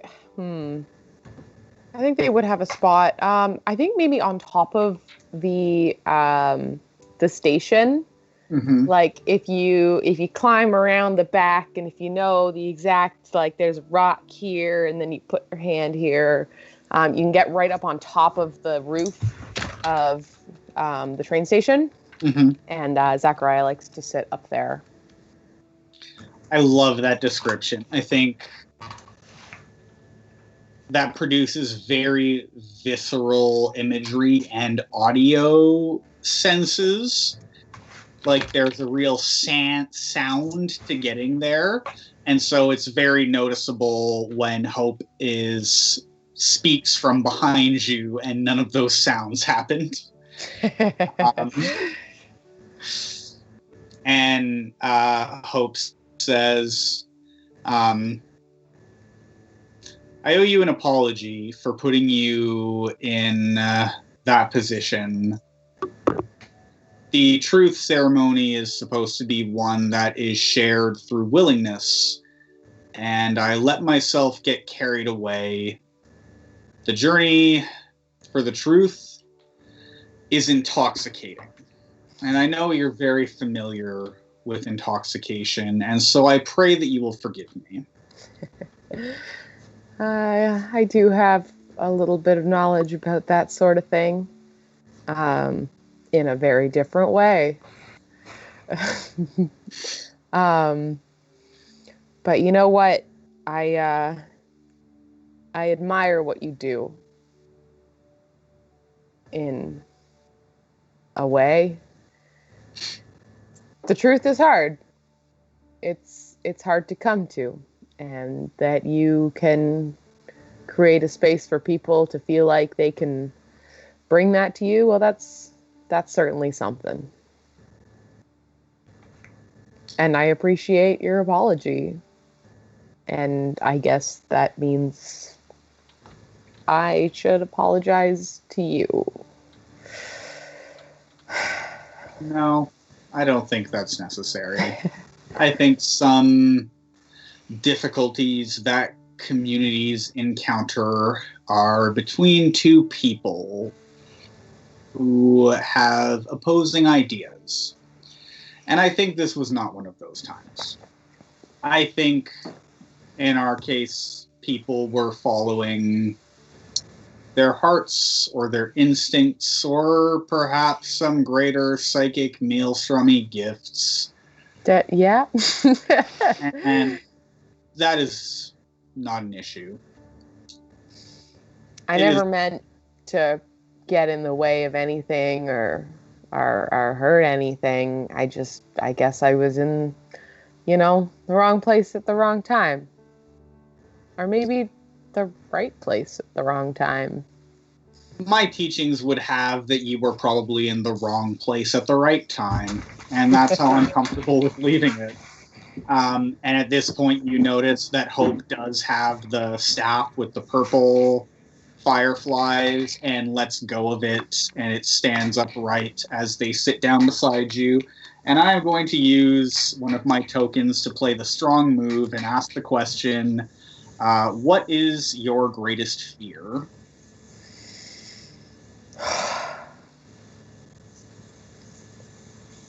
Of not leaving anything behind. Of making absolutely no mark on this new world that we're trying to carve out for ourselves here. I just want to make a difference. I'm not much for all this chitter chatter, but I want to do something.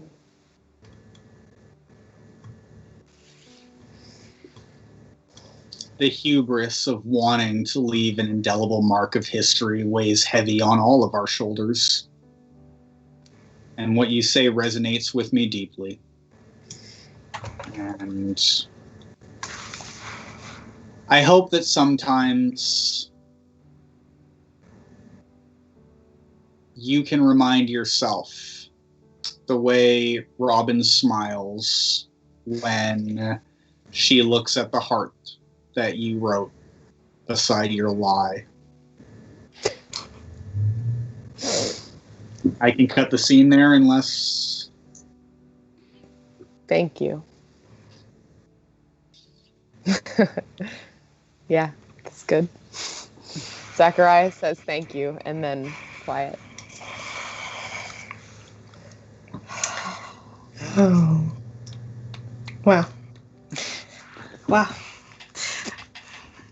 So cute. I would like to continue with a scene that's a little bit more cinematic. There's no dialogue that I really want from this, but I would like to start with after Pity had visited Robin in her little nest and took her through the journey of reliving that memory. They said their goodnights and their goodbyes, and Robin goes over to Cookie and gets the mushroom that she had asked way earlier to help her brother. And she rides back on her little bicycle and goes back into her little train train workshop and opens up the curtain to see your brother sitting up with the biggest smile on his face, excited to see her, and say, "Oh, man, taking some time, huh?" And she laughs and gets the mushroom and use a mortar and pestle to grind it up and make a paste to rub over a bandage, and wraps over his leg and helps him up down onto the same milk crate. And together they're enjoying a nice meal that she has scrounged up from a couple cans of beans and some leftovers that she's found. And looks up at him and remembers what had happened in the same spot and just gives him a big hug. He says, "We did it." And that's my scene. Oh, It was awesome. Mm-hmm. that's beautiful. Yep. Wow. Baby. Man, I kind of wanted that to be the end. So, Pity is now at the shrine doing her sort of maintenance and trimming some of the flowers, making sure that they grow properly, and just wiping off the flakes of rust that are growing all over there, that is sort of covering the train. And she goes over to where the tree has sort of burst through bits of the train, and she sits next to it. And she puts her hands sort of on the tree in a more symbolic gesture than anything else. And the maelstrom opens up in her mind, and the tree and everything warps around her. And she starts to cry, and even out of both sides of her eyes and at the edges of her lip, the thick black viscous fluid that she always cries out whenever she is in the maelstrom pours from her mouth onto the train floor and into the bits of and starts to fall through into the ground below. And it just gets worse and worse into a torrent that is pouring from her mouth and eyes. And she tears, her fingernails dig into the bark, and she tears bits of it off and lets out a horrible blood-curdling shriek, and the black fluid pours down her throat. And I'm going to call that scene. I can use a token. I don't want Healing. No. I have a Excuse token. me? I have a token that I want to use before we end this all, because Pity is not. It's not ending this way. I want to use my token, my only token, to ease somebody's pain. Oh, Okay. I don't know how I'm gonna do it, but I have to. I also have a token for soothe pain during duress. Interesting. I like this. I'd prefer it to be happy, so. Okay, So I wanted to end he on. says That's why I wanted to after end on Robin. misery. That's why I Hi, wanted to gang. end on Robin. That's why. Robin comes over to the shrieking Pity with I don't know what to do. Oh my god. How does The brew. Oh, Whatever you made with the stuff. okay. Oh my god. I come up with not a vial, but a little clay pot that's so beautifully Pottery. decorated on the outside, and little flowers and foliage. And she comes up. Oh no! And there's a little bird that's kind of carved into it. And she comes over to Pity, slowly approaches from behind, and puts her hand on her back, and opens the lid of the clay pot, and it's please just drink it. And you've done something for me, and I think it's time to repay you. Yes. Pity turns to you and her eyes are completely black and the sun is shining on them, adding little bits of light inside. And there is normal tears coming from her eyes at this point, and she holds the cup, and you sort of have to help guide it into her mouth because she is completely out of it.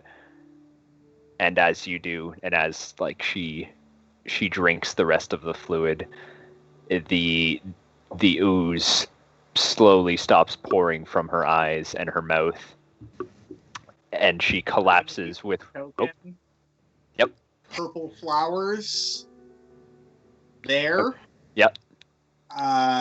They grow around where your hands are to push the hands away from the tree. Yes. They're instilled with the psychic energy that we both created there. Yep. The fireflies. And the the fireflies earth itself. The fireflies. I have They start goosebumps. I want everybody to glowing know. like a vibrant, like pink, let's say. Oh, it's like an aura of the colors, like the pastel colors you would see from a sunset. Oh. And as the last bits of the black fluid stop pouring from Pity, I guess everybody needs some help. Thank you. and I'm gonna call that scene. Oh.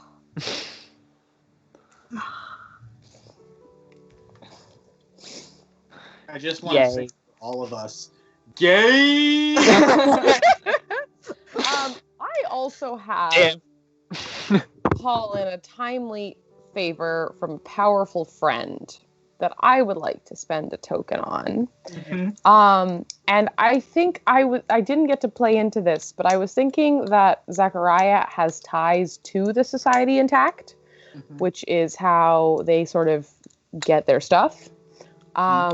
So I think Zachariah, once small community talk happens, finds out about Robin's brother and can maybe get access to like a wheelchair for him so that he is able to go out again. And yeah, Amazing. that's what Zachariah will do for Robin. And Hope has glittered bombed the heck out of that Yeah. wheelchair. Oh yeah, that wheelchair sparkles. But also, I love the idea that we live in a train tunnel, which would naturally have a slant, so it's accessible. Yeah. The train station and the shrine aren't accessible, but the rest of the community is necessarily on an incline inward. And I think we can definitely make that happen once we have citizens, community members who need it. We'll figure out a way to make that work. I love you guys. Love you too. Oh. I love playing games with people who are willing to engage with hard concepts, but, you know, at their heart want a happy ending. That was an intense So session. true. Wow. Yeah, that was very intense. Incredible. This is our second show too. Oh my gosh.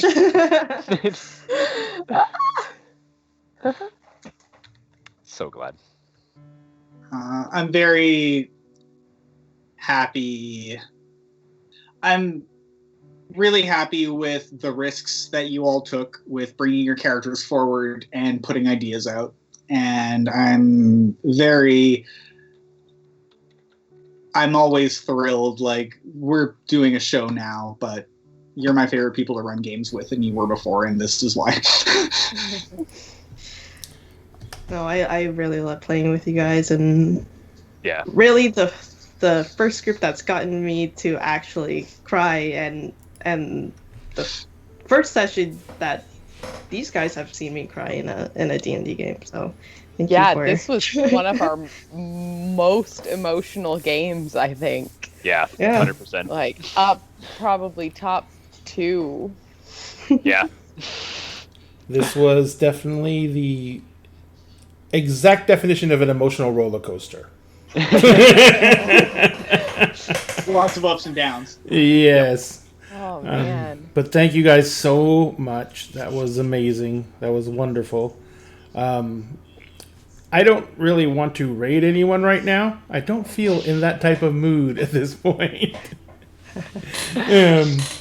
So what we're going to do is we are going to remind everyone that these guys will be back in 2 weeks on Friday. Same starting time, everything like that. So they'll be back on the 12th. And they're going to be doing another game. We will be posting information as to what they're going to be playing in our Facebook, in our Discord, on Twitter. We'll put it everywhere we want to, and we'll, as soon as they decide what game they're going to be playing, we'll let you guys know. And we are going to be doing dinner conversations on the opposite Friday. So that would be the Friday before, which is the 5th. And I think Marcy is pretty much excited for that one, too. Why? I don't know. We're just talking shit for an entire conversation? Well, yeah, but I could be into it. Would you care to tell everyone the subject of the shit talking? I would like to say that it's not shit talking. It's appropriate critique. There you go. And critique is very important to getting a wider and more nuanced view of issues.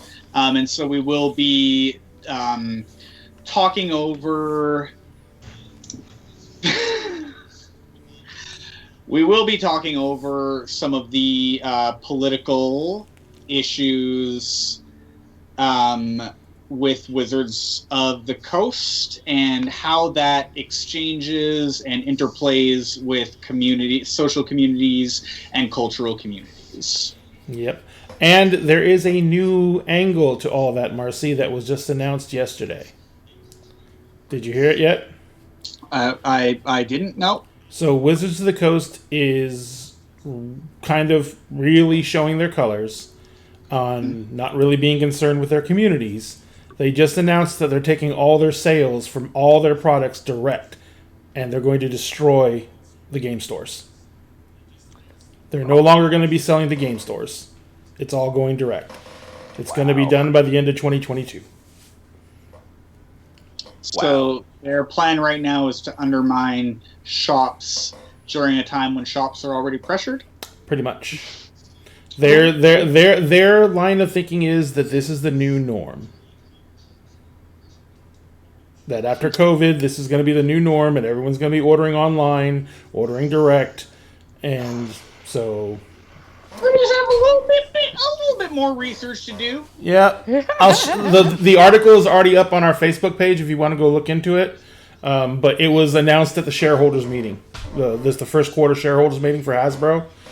Because Hasbro also announced that Wizards of the Coast is their most profitable business line. It beat out their board games. It beat out everything else and not by a small amount. Like, it is their most profitable business line. Like, it makes more than the other lines combined. You mean all the money I spend on My Little Ponies does nothing? Exactly. So upsetting. So yeah, Wow. it's going to next this coming Friday is going to be a hell of a conversation, because this is, as I see it, this is an absolute betrayal of everything that D&D grew up from. Yeah.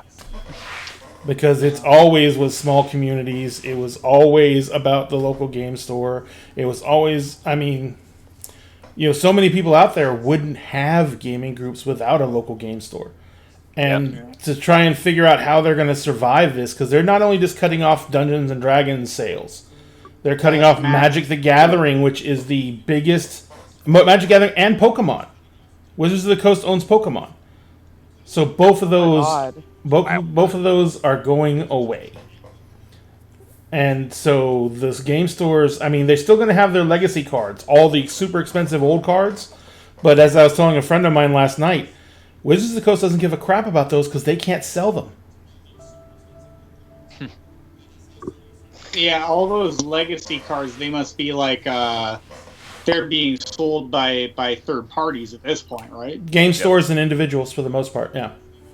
So, yeah, I mean, those cards are still worth an incredible amount of money, but Wizards of the Coast doesn't receive a penny of it, so they don't care. They just want people to play the new stuff. I mean, so that's why they publish the cards, and they have built the rules around the games the way they have. And this whole conversation was brought up by two factors. Everyone thought that Wizards of the Coast was gearing up. Hasbro was gearing up Wizards of the Coast to be sold, and they thought that's why they're making all these changes. No one understood how much Wizards of the Coast had bolstered Hasbro through the 2020. Wizards of the Coast became their only really profitable division, and that's because play online and connect with people with this would be the year for them. Yeah, and so it kept them solvent. It kept them going, and that's it. This is it. But so next week next Friday we have a real big topic to go over. I know that you wanted to be a part of it, Marcy. Rob, did you want to? Were you going to be part of it too? I may drop in. All right. All right. And I have a friend of mine who is going to be coming in from the Texas Critters group, and he's going to be joining us as well. And we may get some others now that all this new news has come up, because I know there's going to be some people who are going to be wanting to discuss this as well.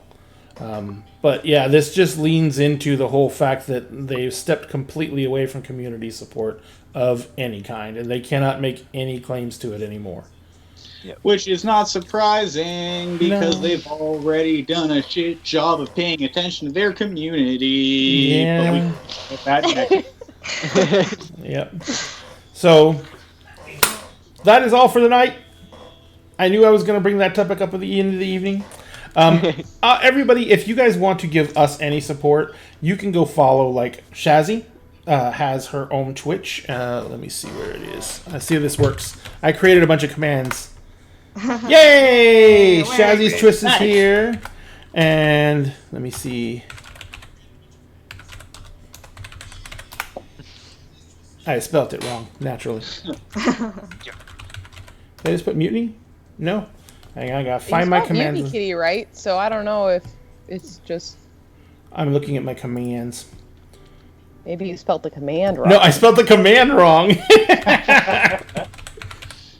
It's okay. The hospital did that too recently with my real name. They spelled my real name wrong. And that is mutiny. That was fun. That's mutiny. That's mutiny. Story we have about your name, I guess. That's Mutiny Kitty's TikTok, and she's active on there. Marcy, of course, a lot of you already know, but Marcy has a very popular TikTok channel, and there's that. Rob hasn't really developed anything yet. I live under a rock. But if he does, we will add it to this. Yes. Remember to please like and follow the Twitch channel. And if you can, give us a sub. Thank you very much, my beautiful wife, for subbing earlier, or resubbing earlier.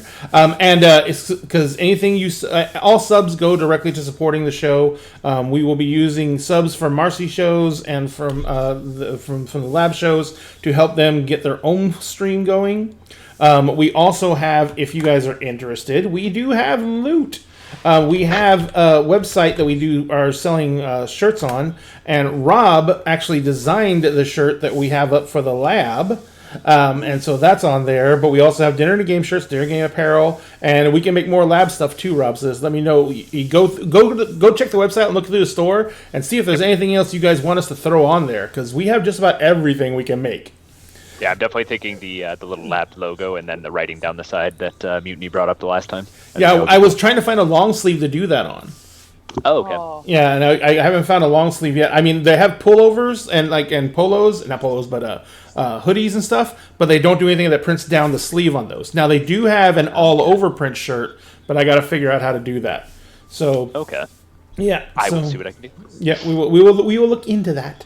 And of course, Dinner and a Game has our own TikTok, and if you guys want to follow us there, when we get to 1,000 followers, Dinner and a Game is literally giving away a giant 3D printed Wizard's Tower. It's over there. I'm not going to get it. It's hard to move. This is the one that you actually have videos of it. Yes, there's videos of it on my TikTok. TikTok, right? Yep. When we hit 1,000 followers on TikTok, we're going to be giving that away to one winner. I'm actually, going to print out another whole run of it and give it away to one winner. And we are also going to be starting new contests on our Facebook group. So if you guys want to help us grow our Facebook community, please go there. Please follow the Facebook page. Like we said, that's where a lot of our announcements come out, and that's where we publish. Jessica's entire job is she surfs the internet all day, finding stories, news articles, funny memes, anything she can do to help our community learn new items and to help our community just entertain themselves, because we know so many people are stuck working from home. And so she spends all day researching this stuff, finding it, and posting it up to our Facebook, as well as us posting up all the details about our shows and everything else that we do. So please like and support us in any way you can. We appreciate every single ounce of support. We love you all. We do this because we love entertaining you. We love telling stories. And I don't think there is anything else that I can say other than thank you guys for an amazing evening. And I'm going to go cuddle my wife a lot. Awesome. So, everyone, Thank you. Thank you. See you, chat. have a good night, guys. Night.